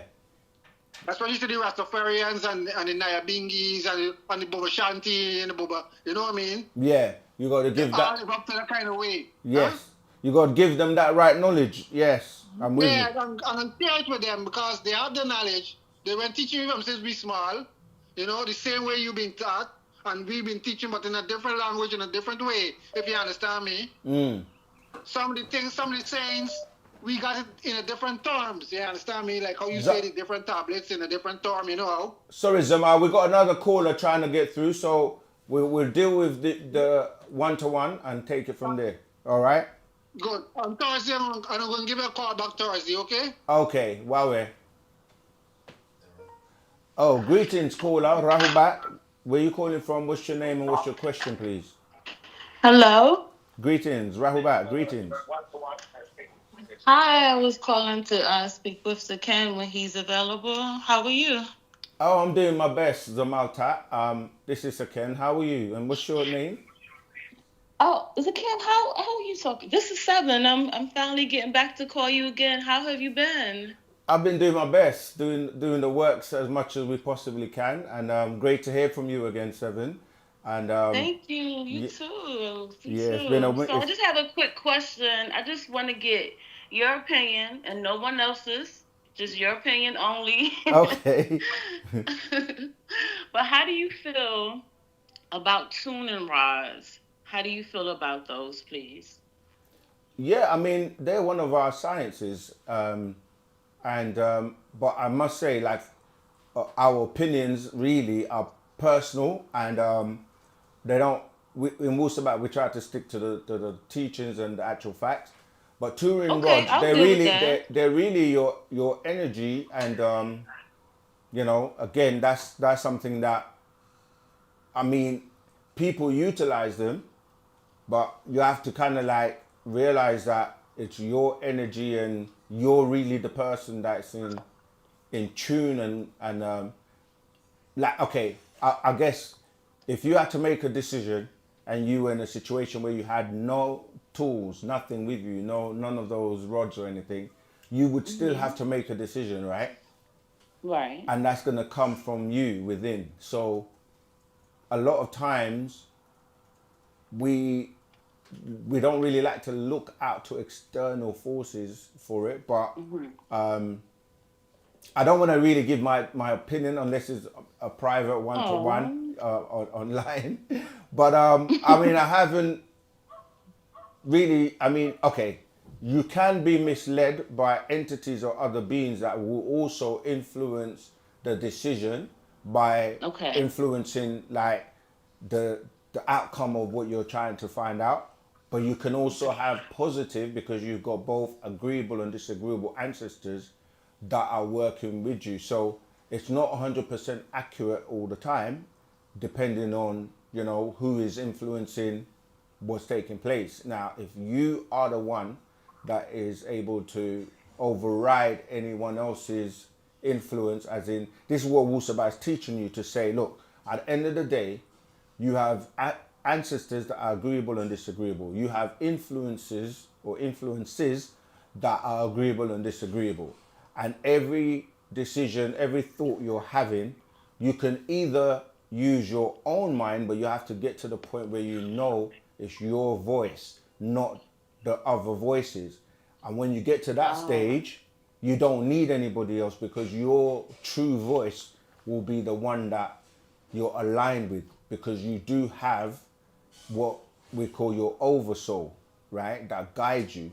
And it's about learning to guide yourself without the influences of rods or, you know, any other thing. Although people will use it to help them, but I'm saying that in Wu-Sabat, we really teach you to learn to know who you are, so that you make the decision. You're in control. You're in the driver's seat of all the personalities and all the voices that you're hearing.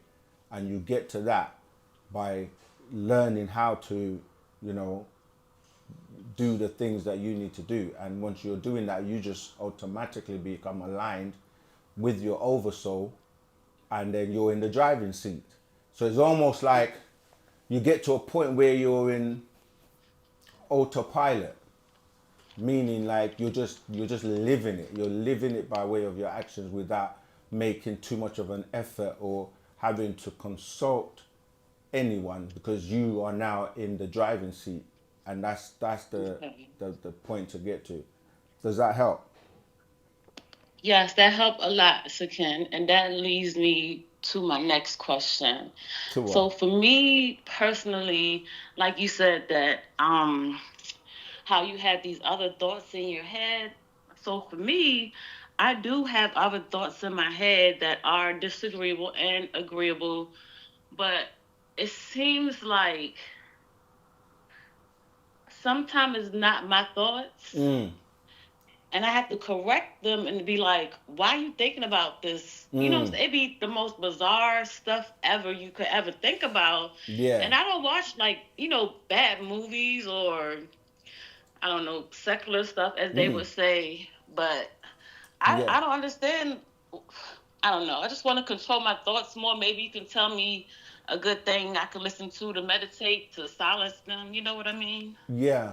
Again, remember what I was saying, that thoughts can be just like vibrating in the air. You tapping into the mental reservoir and pulling somebody else's thought, somebody next door passing you, or do you know what I mean? It could be from anywhere. And it's like you say, it's learning to recognize and be like, wait, why are you sending me that message? Why am I thinking this? I don't know. And then as you silence it over time, like if you can, the practices that we've been given as a tool is label them. Like if you hear a particular voice, Really? Okay. yeah, label them even with colors. Like let's say it's a disagreeable thought, you call that red, and every time you hear that voice, you refer to that being as red.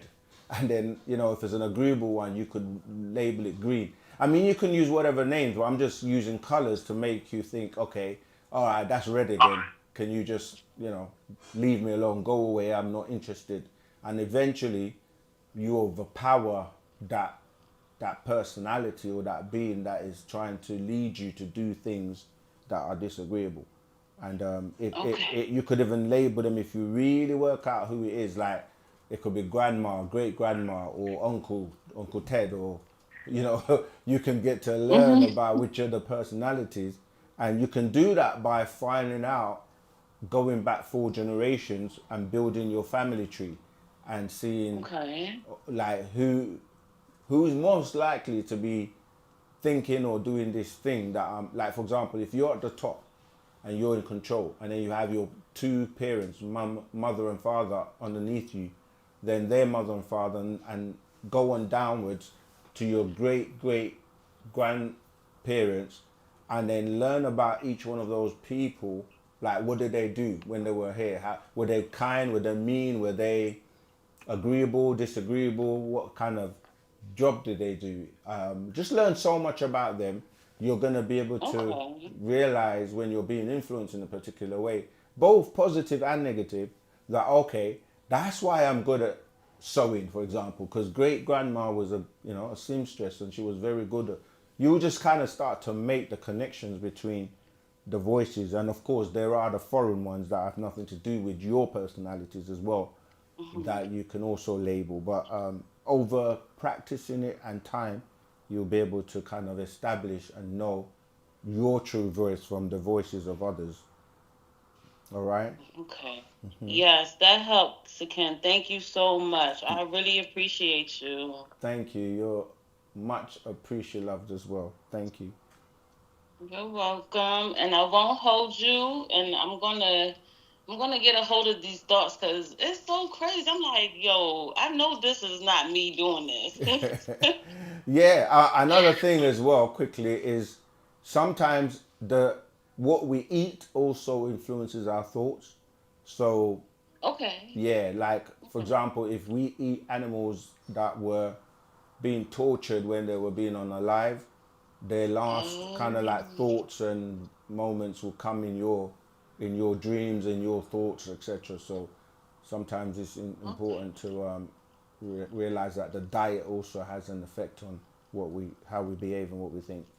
All right. Okay, yeah, thank you for that. And speaking on my diet, I have been doing away with meat. I'm trying to get off of fish too, so Ken. But Yeah. I've increased my vegetables and my fruits like the last past 3 months.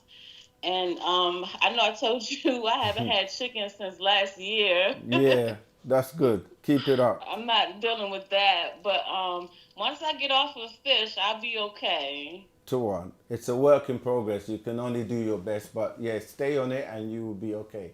All right. All right. Thank you, brother. Talk to you soon. Take care. Wadu. Akros. All right. Bye bye now. Does any of the scrolls mention Queen Khalifa of the Amazons and her man-eating griffins?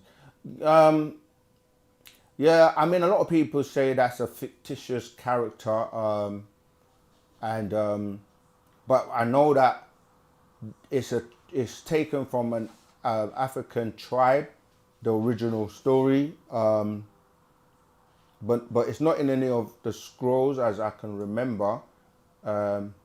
But yeah, they've made it into a, like, Chinese whispers, and they've made it into a fictitious story and all of that. So you might be getting the misinformation about her. But I do know there was an actual African tribe where they get the story from, and the whole kind of like,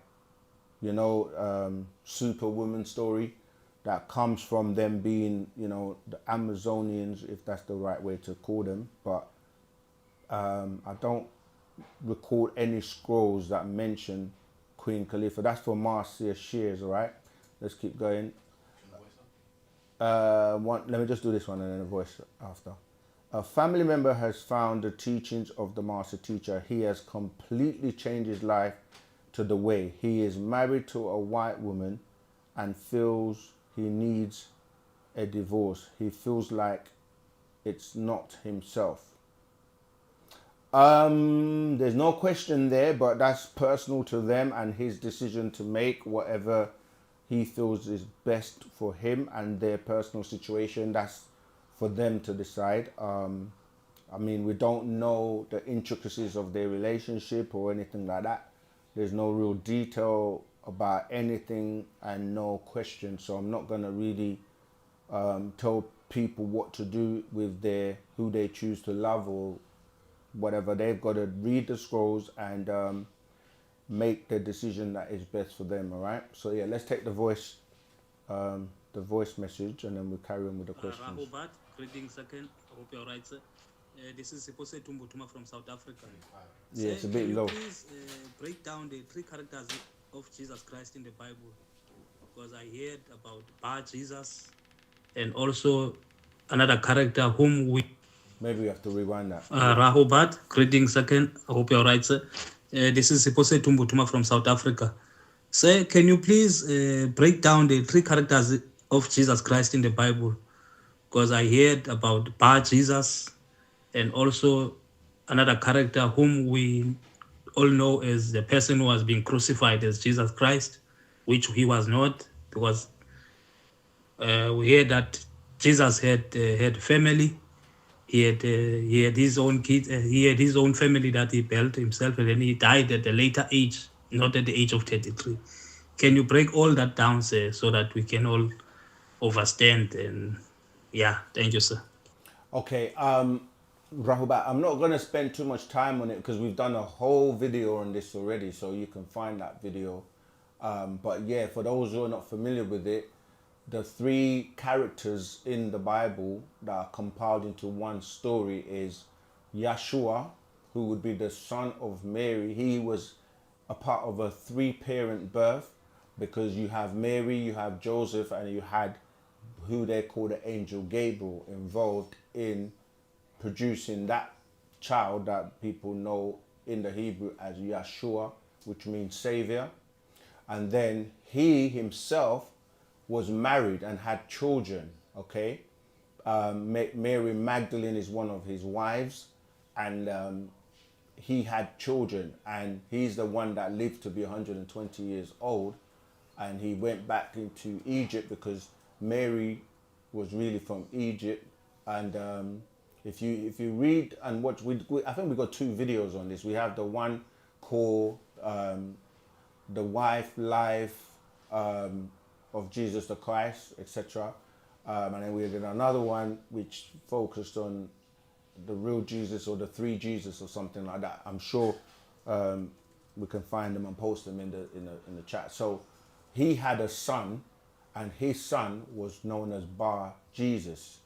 The way people that don't know or study the language or take the time to research and break down the word bar is actually not an English word. It's left untranslated, right, from the Semitic language. So what happens is when you're saying Bar Jesus, most people are not realizing that they're actually saying son of Jesus, okay? Because Bar, Ibn, Ben, these are the phonetics in terms of the word relating to son. So that was the son of Mary Magdalene, but that word Magdalene is a mistranslation because you had an Egyptian who's the real Mary that got mistranslated as Magdalene, right? We did a whole video on this, so I'm not going to spend too much time on it. And the third one is a person referred to as Cleophas, okay? Now, he is the son of Mark Antony, right? And Cleopatra? Yeah, Cleopatra. My brain just went blank for a minute. But yeah, so that's the being known as Cleophas.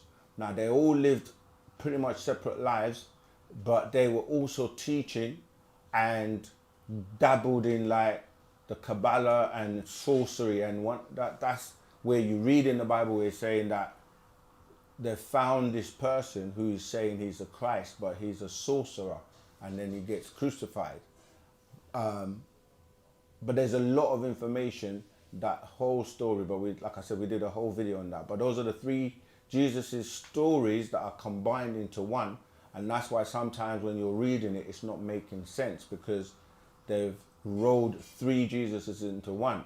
Now, when you go into the New Testament, this is dealing with the family of the Piso family, Joseph Flavius Piso and his family.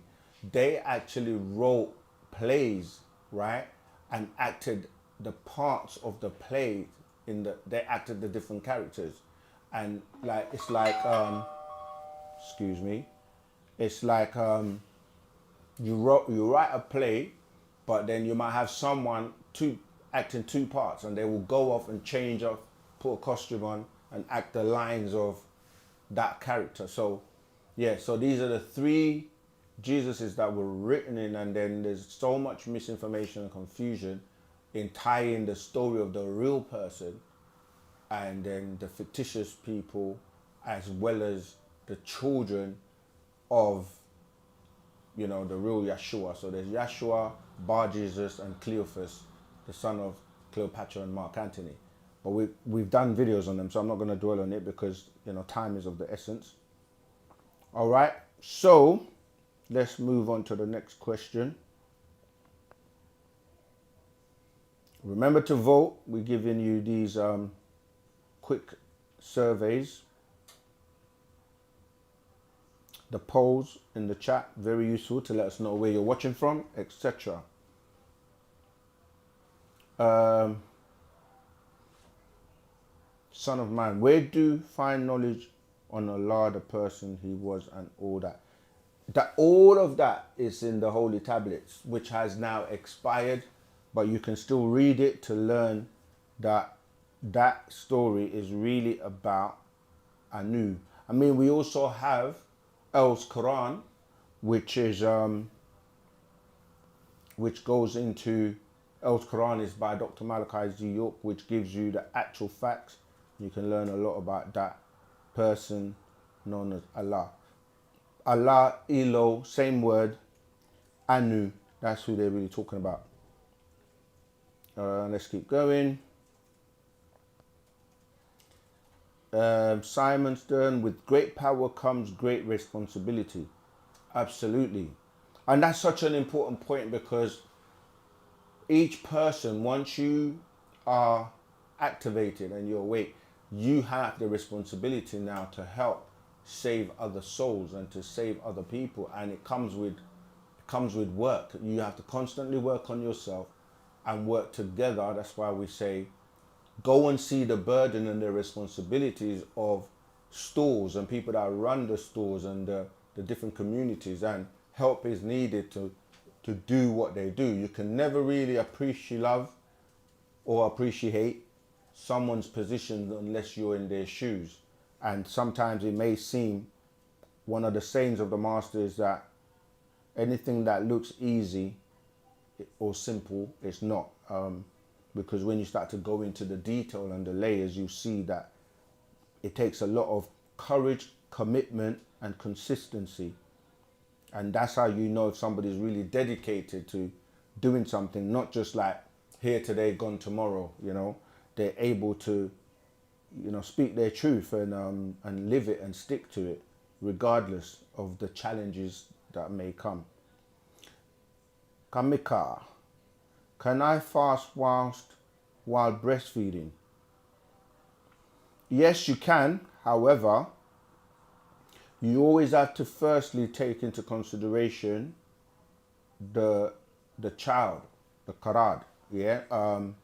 If it's going to affect the child in any way, shape, or form, or your health, then we don't advise that. But yes, you can. In moderation. Nothing we do is extreme. All right. Rahubat Moisa. Hey, Rahubat Sakam Sanan Mantu Hatat. Good to see you. Helping and answering questions. That's one of our student teachers. Glad to see someone from Guyana. Yeah, there are other people in Guyana, Jamaica, Trinidad. It's good to link up with people and start study groups, work together, build a little community and grow it with the assistance of the center and ourselves. We will work to help you share Wu-Sabat. T. Chambers, tapping in from Pittsburgh, United States. You got a good ass channel, cuz. I like that. Thank you, T. Chambers. Good to see you. Help share it and spread it to others. Thank you. Taiwat, thanks. More likes, more love. Yes, Mindful Genetics. I like the name, Mindful Genetics. Thank you. Okay, Maramir, I'm so appreciative of Saken and OSM. It's awesome to be able to ask any questions and someone actually have patience to answer to the best of their knowledge. I appreciate love. Maramir, we always appreciate love you. You've been supporting from the... Yeah, let's just take a minute to really appreciate love and show everyone a shook that has been with us, from the beginning, and, that consistency to stay and to constantly learn and grow is so much appreciate loved. And thanks for the support. Thanks for every like. Thanks for every share. Thanks for subscribing. Thanks for your donations. We have so much work to do, and with your assistance and help, thanks for those who are, supporting the 100 project, because it's also about building. It's not just talking, sharing information, which we will always do, but it's also about, building. And there is a lot of work that we're doing with, building the studio so we can do more content continuously, and you getting involved and knowing that you play a part too. So we want to thank everyone who has ever supported us and supporting us, who shares the videos, etc. So just want to shout you out. And if you do want to help us, support us with things we're doing, join the Telegram group. Contact us if you want to do a one-to-one. If you want to support any of our projects, I'm posting a link in the chat. You can do that. And just come and, be involved, participate. Don't only spectate. All right, let's keep going. Where are we? Where were we? Let's see. Yep, there we go. Rahubat Trevor.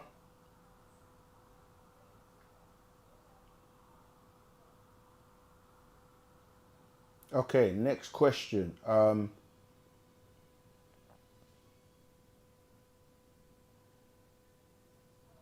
Okay, that's it. No more questions. Yeah, help us, support us by just sharing. You know, sometimes it's 2 seconds. We know there are so many people who watch and listen to our channel, but they don't necessarily speak. They're silent listeners, we like to call them. And we appreciate love you too. But, you know, do share and, you know, show us that you're obviously listening, you're obviously taking in the content. It takes nothing to hit a like or a share button. And, you know, we've actually covered all the questions in the chat, unless I've missed anything. If I have, repost your question, or if, King, you see anything that I've missed, if you let me know. Someone says, so the Christian community is following that Cleopatra story, a sorcerer, a magician. That's mixed into. Yeah, that's a great question. And what's happened is you have this whole, like, what they call the New Testament is based on what they call the crucifixion, which is a crux or a fiction. Yeah, the cross. There's the word cross is crux. The cross fiction, because it didn't happen. It didn't really exist in the way that they teach it. And then you had this 13th self-appointed so-called disciple, because he's named Paul, right? Because Paul, if you read the books of Paul and his minions like Luke, his right-hand man, they basically wrote books about themselves, telling you that, like, Paul never met Jesus, but in one instance he tells you he had a vision. In another instance he tells you he met him on the road to Damascus. But Paul, the whole kind of like church was built on Paul, and it's like a lot of people quote Paul in Christianity, and Paul, like I said, he went against pretty much everything Yeshua was teaching, you know, about not going to the Gentiles, about eating pork, about not keeping the Sabbath. There was so many contradictions with his writings and what he did. We actually got a actual scroll called Paul, Disciple or Deceiver. But yeah, one of the small scrolls that the master teacher part in the Babylonian put out many, many years ago, literally showing you all the contradictions that Paul basically taught. And a lot of that is where today people that choose a religion that they don't want to have any discipline, they don't want to, they basically want to do what they like, and they say that grace came through by way of the crucifixion, because they use the crucifixion to say that Jesus came and died for your sins, so now there's no sin in the world. But it's a complete contradiction, because there are sins in the world to this day. But people will just say they can do anything they like, but as long as they repent, then that's it, your sins are forgiven, which is not actually true. That's one of the ways of technology to trick you into not working to perfect yourself or to improve yourself, because it's so easy to put it on somebody else. You know, someone else is going to come and save you. Somebody else already died for your sins. Somebody else can take the responsibility. But in reality, it doesn't work like that. You know, so you don't then work on yourself. Know that you are that God that needs to be able to transform yourself from the lower life, the lower nature of the animalistic nature, to being a supreme being, you see. So yeah, they're following the wrong, not just Paul, but the same thing happened in Islam, where you had the caliphs or the successors that were supposed to take over like Ali, but instead it became Abu Bakr. And then you can go through every religion and you see where as soon as the person with the message left, it became disarray and people going in different directions. You look at the Honorable Elijah Muhammad, again, as soon as he was, he left this plane, divisions. You had the 5%ers, you have people that followed Farrakhan, you had other people that, followed his son, divisions. And it keeps happening, and we must not allow that to happen when it comes to Wu-Sabat, and the master teacher has ensured that, because everyone's on the same playing field, level playing field. You see, we all know the same and teach the doctrine that he has shared with us. So you're right that people get taken astray, even not realizing, like, for example, people are waiting for a Messiah, but they don't realize there's different types of Messiah. The word Messiah literally means anointed. And it tells you about an anointed cherub. The anointed cherub is the one that most people are going towards and waiting for, thinking that they're waiting for Jesus, not knowing the real Messiah is here. When you hear the real, we actually have another little scroll called the real Messiah. There's so many scrolls that teach you and let you know the right way, because why? There is an evil that is being perpetrated as the truth. And so you find there are false Christians, false Muslims, false, the supplanting of Jacob and Esau, that story, like that deals with people being led astray but not realizing, because the devil says he will make evil fair seeming. So you might think it's a good thing or a right thing to do, but not realize you're being taken astray. So that's a great point. Following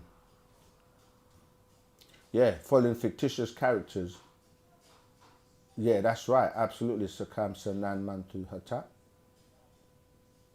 Remember to share this video on your social media, whether there's WhatsApp, Facebook, Twitter, LinkedIn, whatever social media you use, you can share the video so we can get Wu-Sabat to more people and help them, liberate them from the chaos of Six Ether. Okay, any other questions, please feel free to ask. We have like 19 minutes left, and it was just 9:09 when I said that.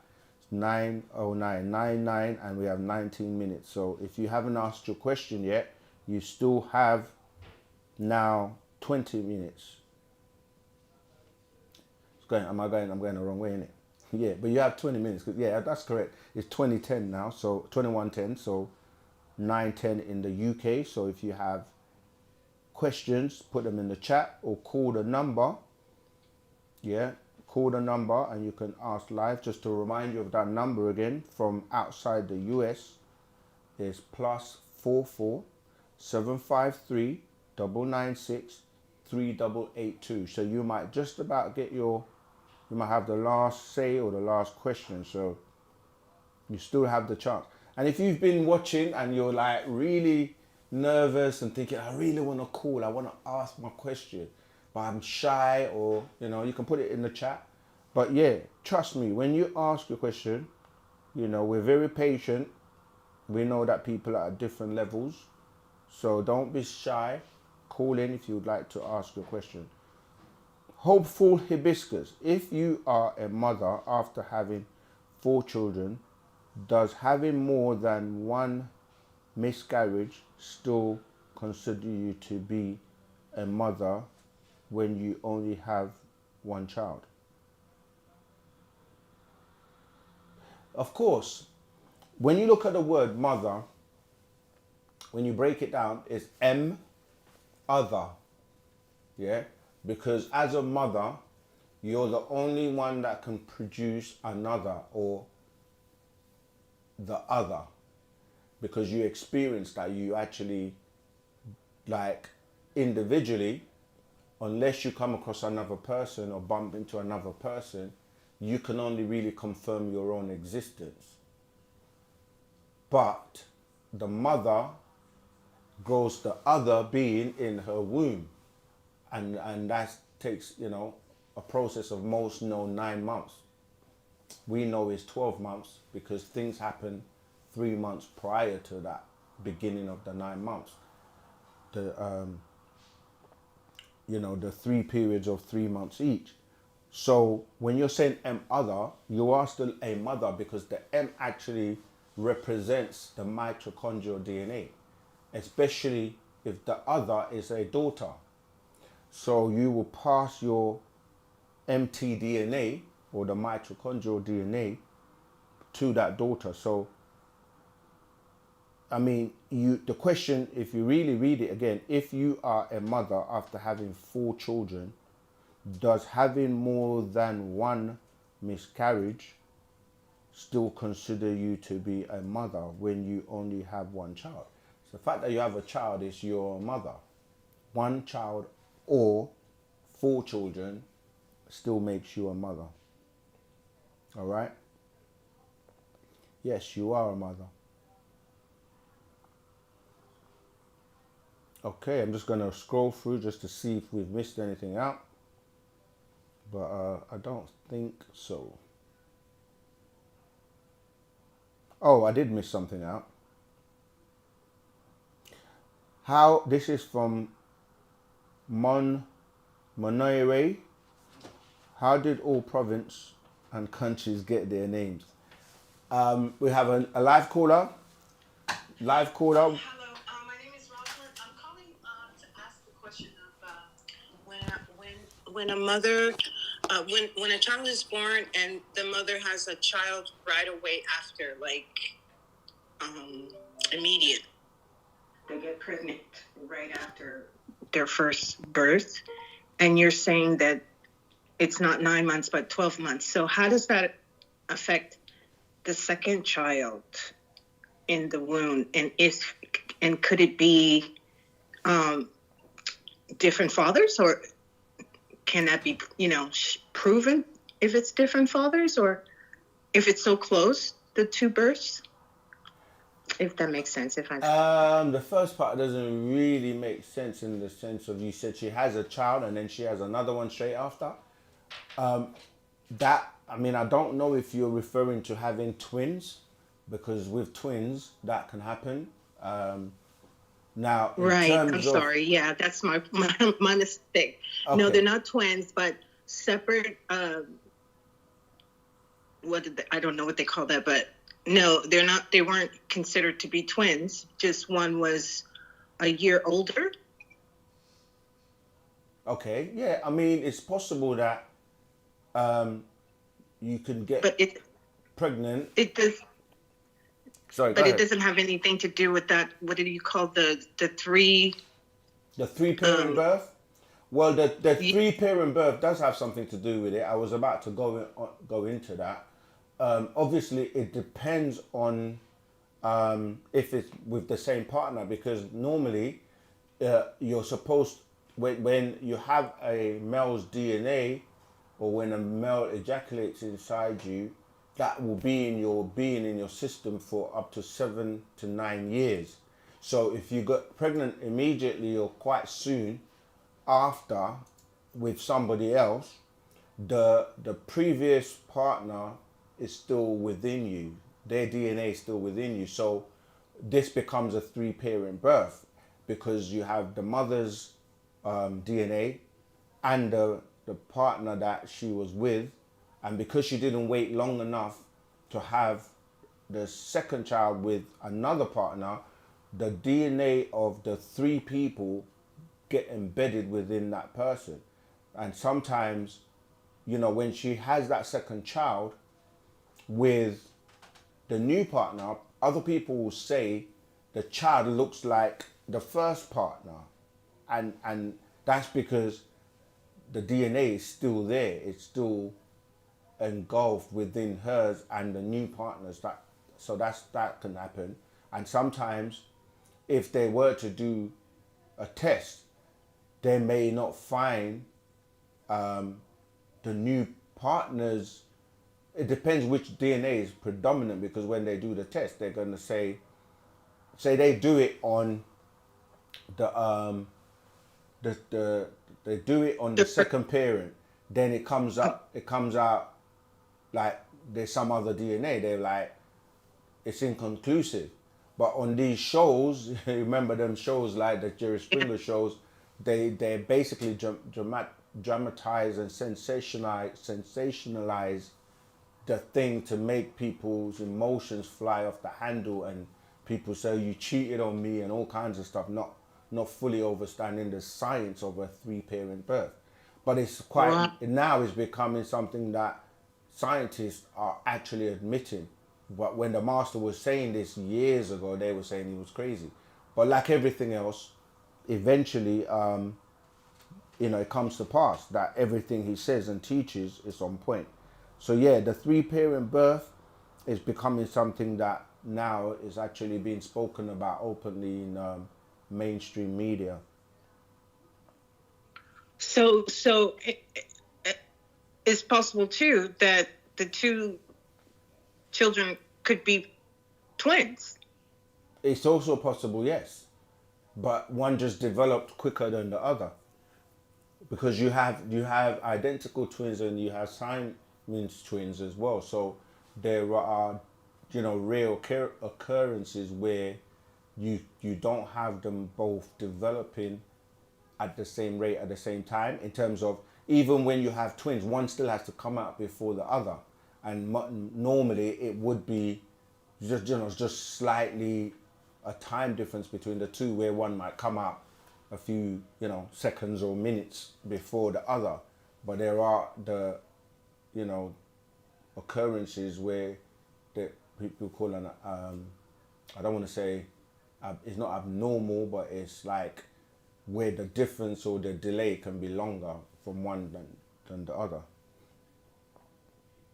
Okay. Interesting. Yeah. All right. Yeah. Fascinating. I mean, it's just incredible, these things that we're learning with Wu-Sabat. It's just mind-blowing. But like the caller spoke earlier, we're realizing, a lot of us, that we actually had insights of this throughout our lives, and it's actually being confirmed every time we read a book or participate. So I think for me, it's really helped me and my balance of understanding myself, that, I didn't really understand where this information was coming from, that I was getting. And I read my first book like years ago.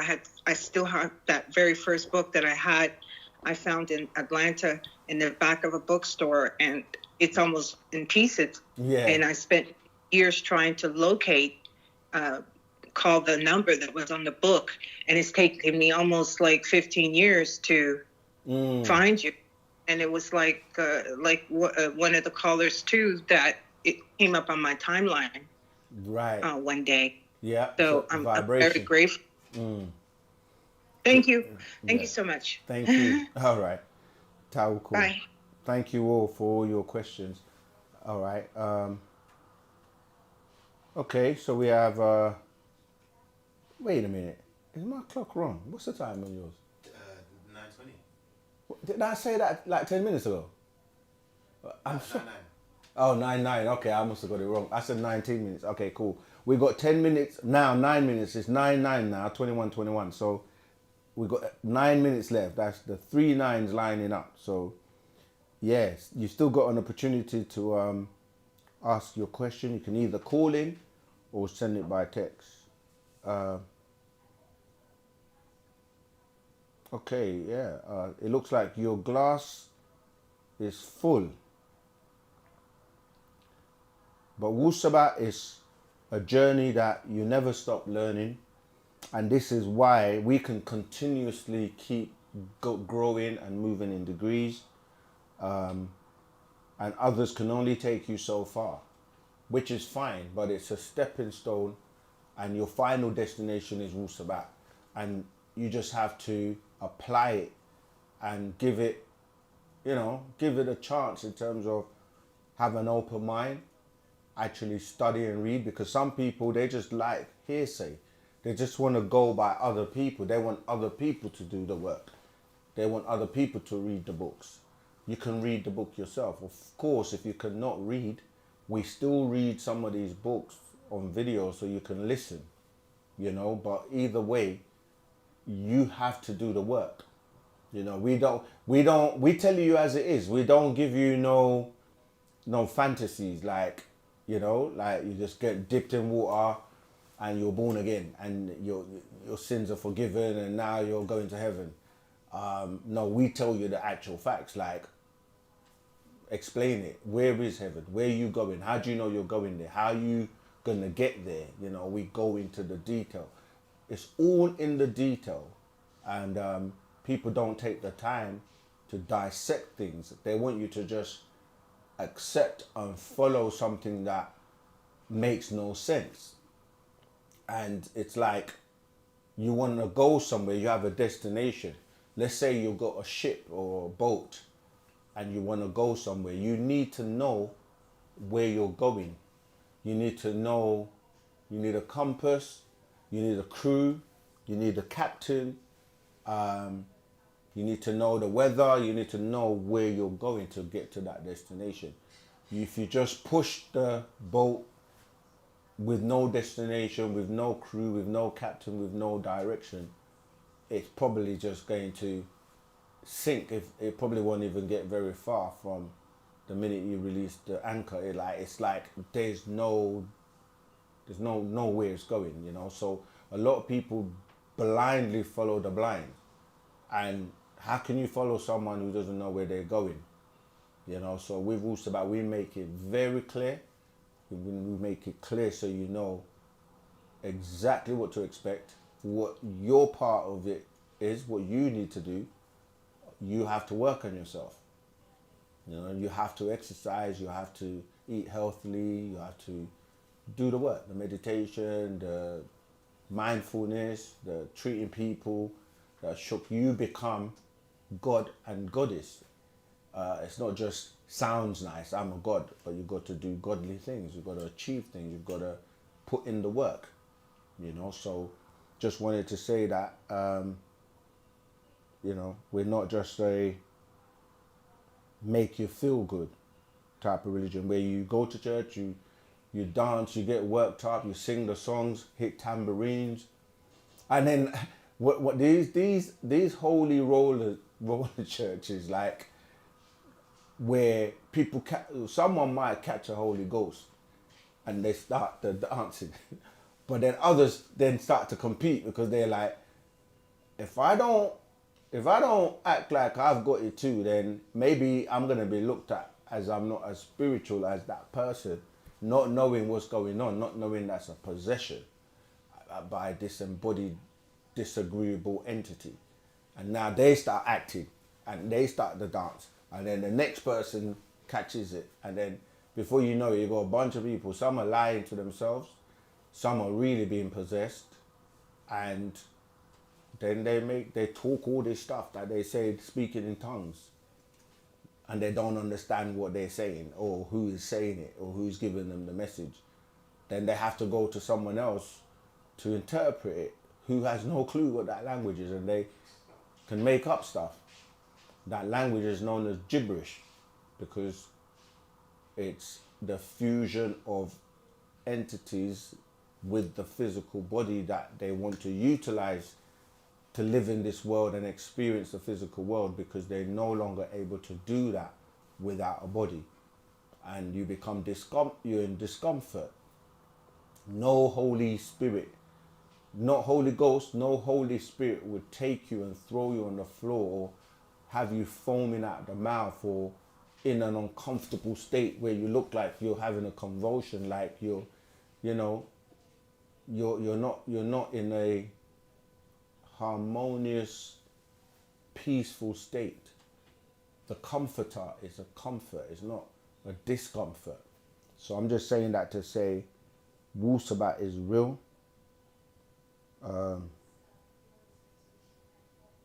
Okay, we've got a question. May well be the last question for today. It says from Julie Hanavig. What's your view on Afro-Brazilian religions such as Umbanda, Kumbanda. The minute I hear the word religion, as you know, Wu-Sabat, we don't really deal with religion like that. We deal with a culture which is tied to nature, as in animism. We're animist. A lot of different cultures will practice religions in any way that they've been taught based on where they are, but we don't really subscribe to religion. So when you say what's my view, again, it's not about my views. It's not Wu-Sabat doesn't deal with the views. It deals with the actual facts and what, like, the question that you ask. But if you don't ask a question, you're just like, what's your view? It's like, my view doesn't really matter, to be honest. You follow? So if there's a specific thing about what you want to know, just ask. And but yeah, we don't really deal with, whatever religion it is, we don't really subscribe to it. Most religions, they do have some roots in Africa, in terms of everything goes back to Africa, or a part of Africa if it's Egypt and so on. But most of the religions, they try to blend our ancestors' way as animist plus the European or the Arab influences in their way.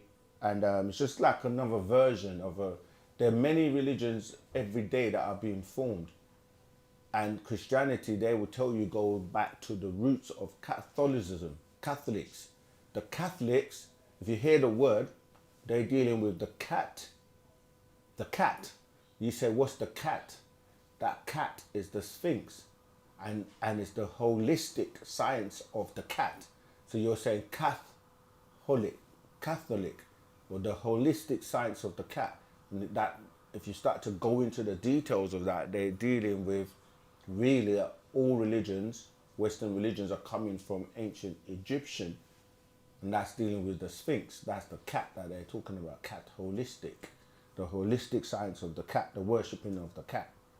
But as we say, the science goes deeper back into ancient Egypt, where you're dealing with the order of Hathor, dealing with the feline order.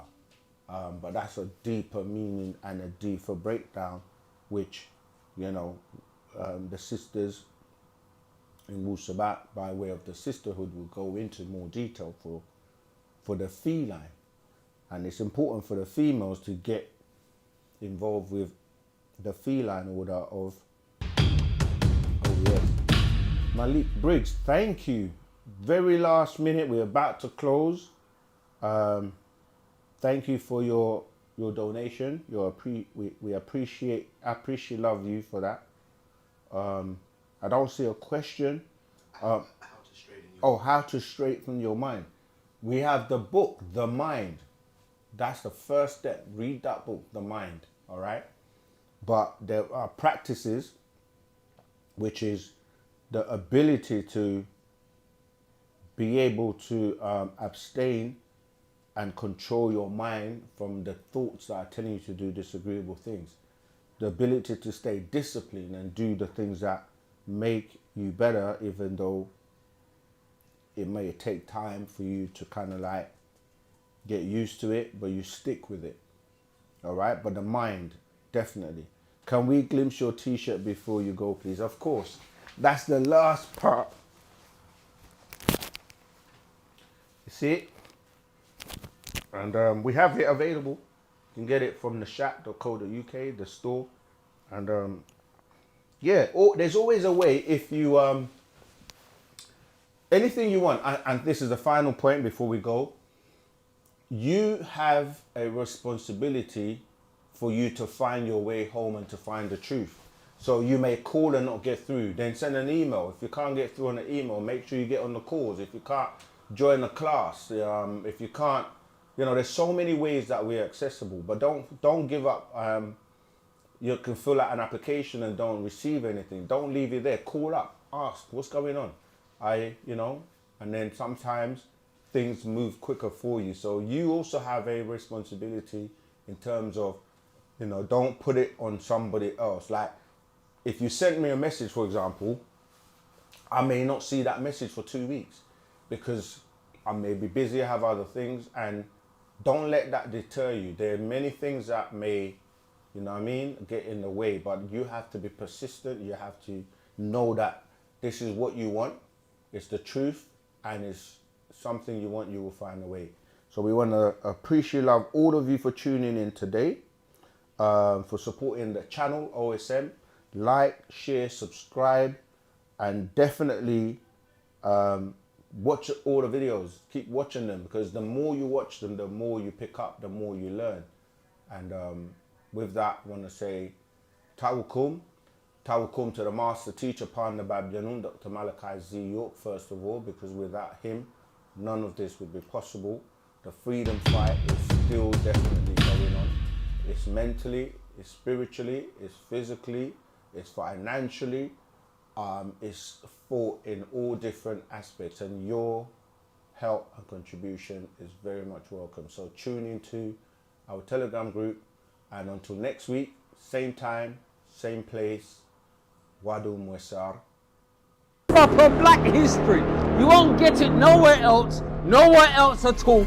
Islam is a beautiful religion for the Muslims. Christianity is a beautiful religion for the Christians. As Sabaeans, we have our own culture, our own scriptures, our own way of life, which is Wu-Sabat. Naut Mugdad Baded Patah, Naut Mukhlas Baded Yam. Wu-Sabat is not a religion, it predates religion. So we don't really subscribe to like the monotheistic religions. And even when you get to Africa, people might talk about Egypt or Kemet or these various names, but our ancestors, they actually go back to the stars from the Orion and Sirius constellation. In the Bible, Genesis, Adam and Eve, yeah. What color were they? He was a Hindu. Adam was from Atum and Lilith. Those were his parents. We've got their pictures in our scrolls as well. So how do we get pictures? As 9 ether beings, we can travel to different times. We can go backwards in time and forward in time. We can go into different dimensions. We can be channels.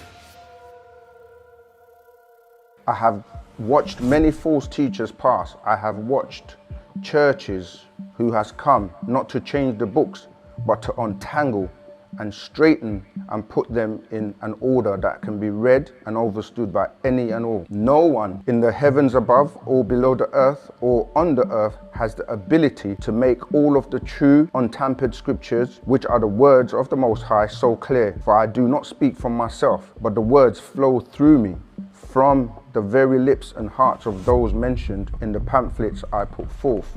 Read the scrolls. Don't reject me. Don't deny me. Don't slander me. I am your savior. Come and follow me. Brother at the back, did you have a question? Yeah. Sure. You see how it says our savior is here? Yeah. Who's our? Is it just black people? No, not at all. Our, because every race has been sent their own warner. For us, as black people, if you want to use that word, we're not even black, but we know what you mean but when we use that word.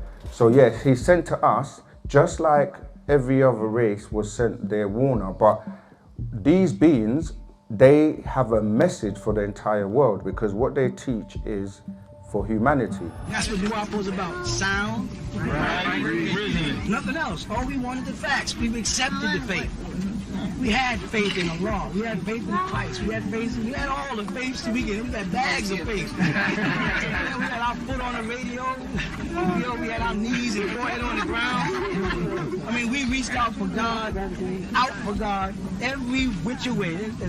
As a people of color, we've reached for God in everything from, I seen brothers as highly Christians with little ball and knots. We tried everything. Now we're saying we want to ask questions. We want nothing but facts. In order for the information to turn into knowledge, what has to take place? We talked about reasonability. Without reasonability, you can't transfer or transform the information into knowledge. It is through sound right reasoning how you take information and turn it into knowledge. And one of the famous things that people who are familiar with him will know, he always said, "Don't believe me, check it out." Don't believe me. Check it out. Says stuff, he can't prove it. Everything I say, I prove. That's what makes me different. They talk about stuff they can't prove. The man that has made it possible for the Nuwabian nation to be established throughout the world. He has touched many hearts and has opened many minds to the truth. So without further ado, here's Dr. Malachi Dior. They're going to know who I am. They're going to realize by this book who I really am. What woke you up to the New World Order, these globalist elites and eugenicists? The main thing that woke me up to it was a writer named Dr. York, a spiritual teacher from Brooklyn. He had a whole community over in Bushwick, on Bushwick Avenue, called the Answer Allah community.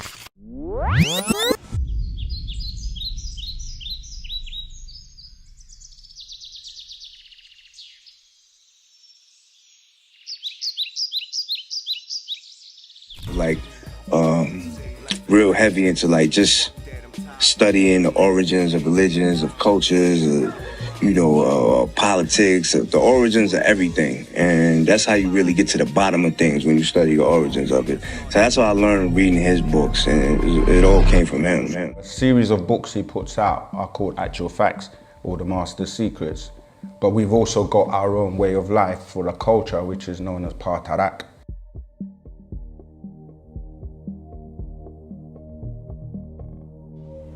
Master Teacher's written various amount of books on extraterrestrials. He's got an extraterrestrial. So this would be crash retrieval. This is a crash retrieval in New Mexico.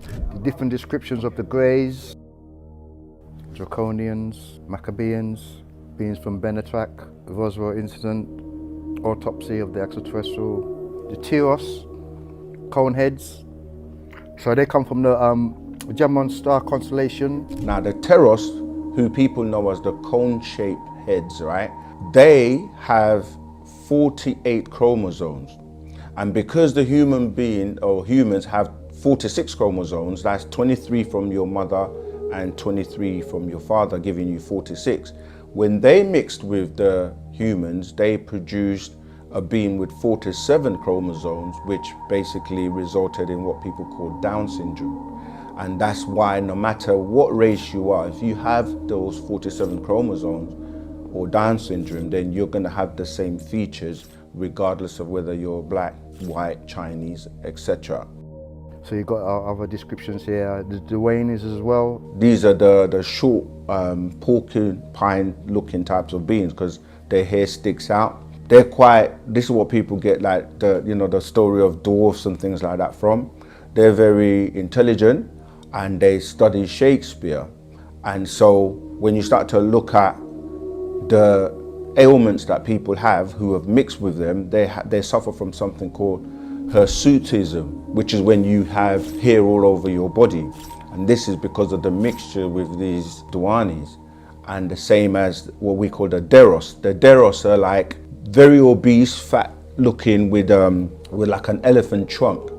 And you get a lot of people on the planet who are obese in terms of they weigh so much. And it's because no matter how much diet they go on or how much exercise they do, they can't get rid of the weight. That's because, again, they've been mixed with these beings called the Deros.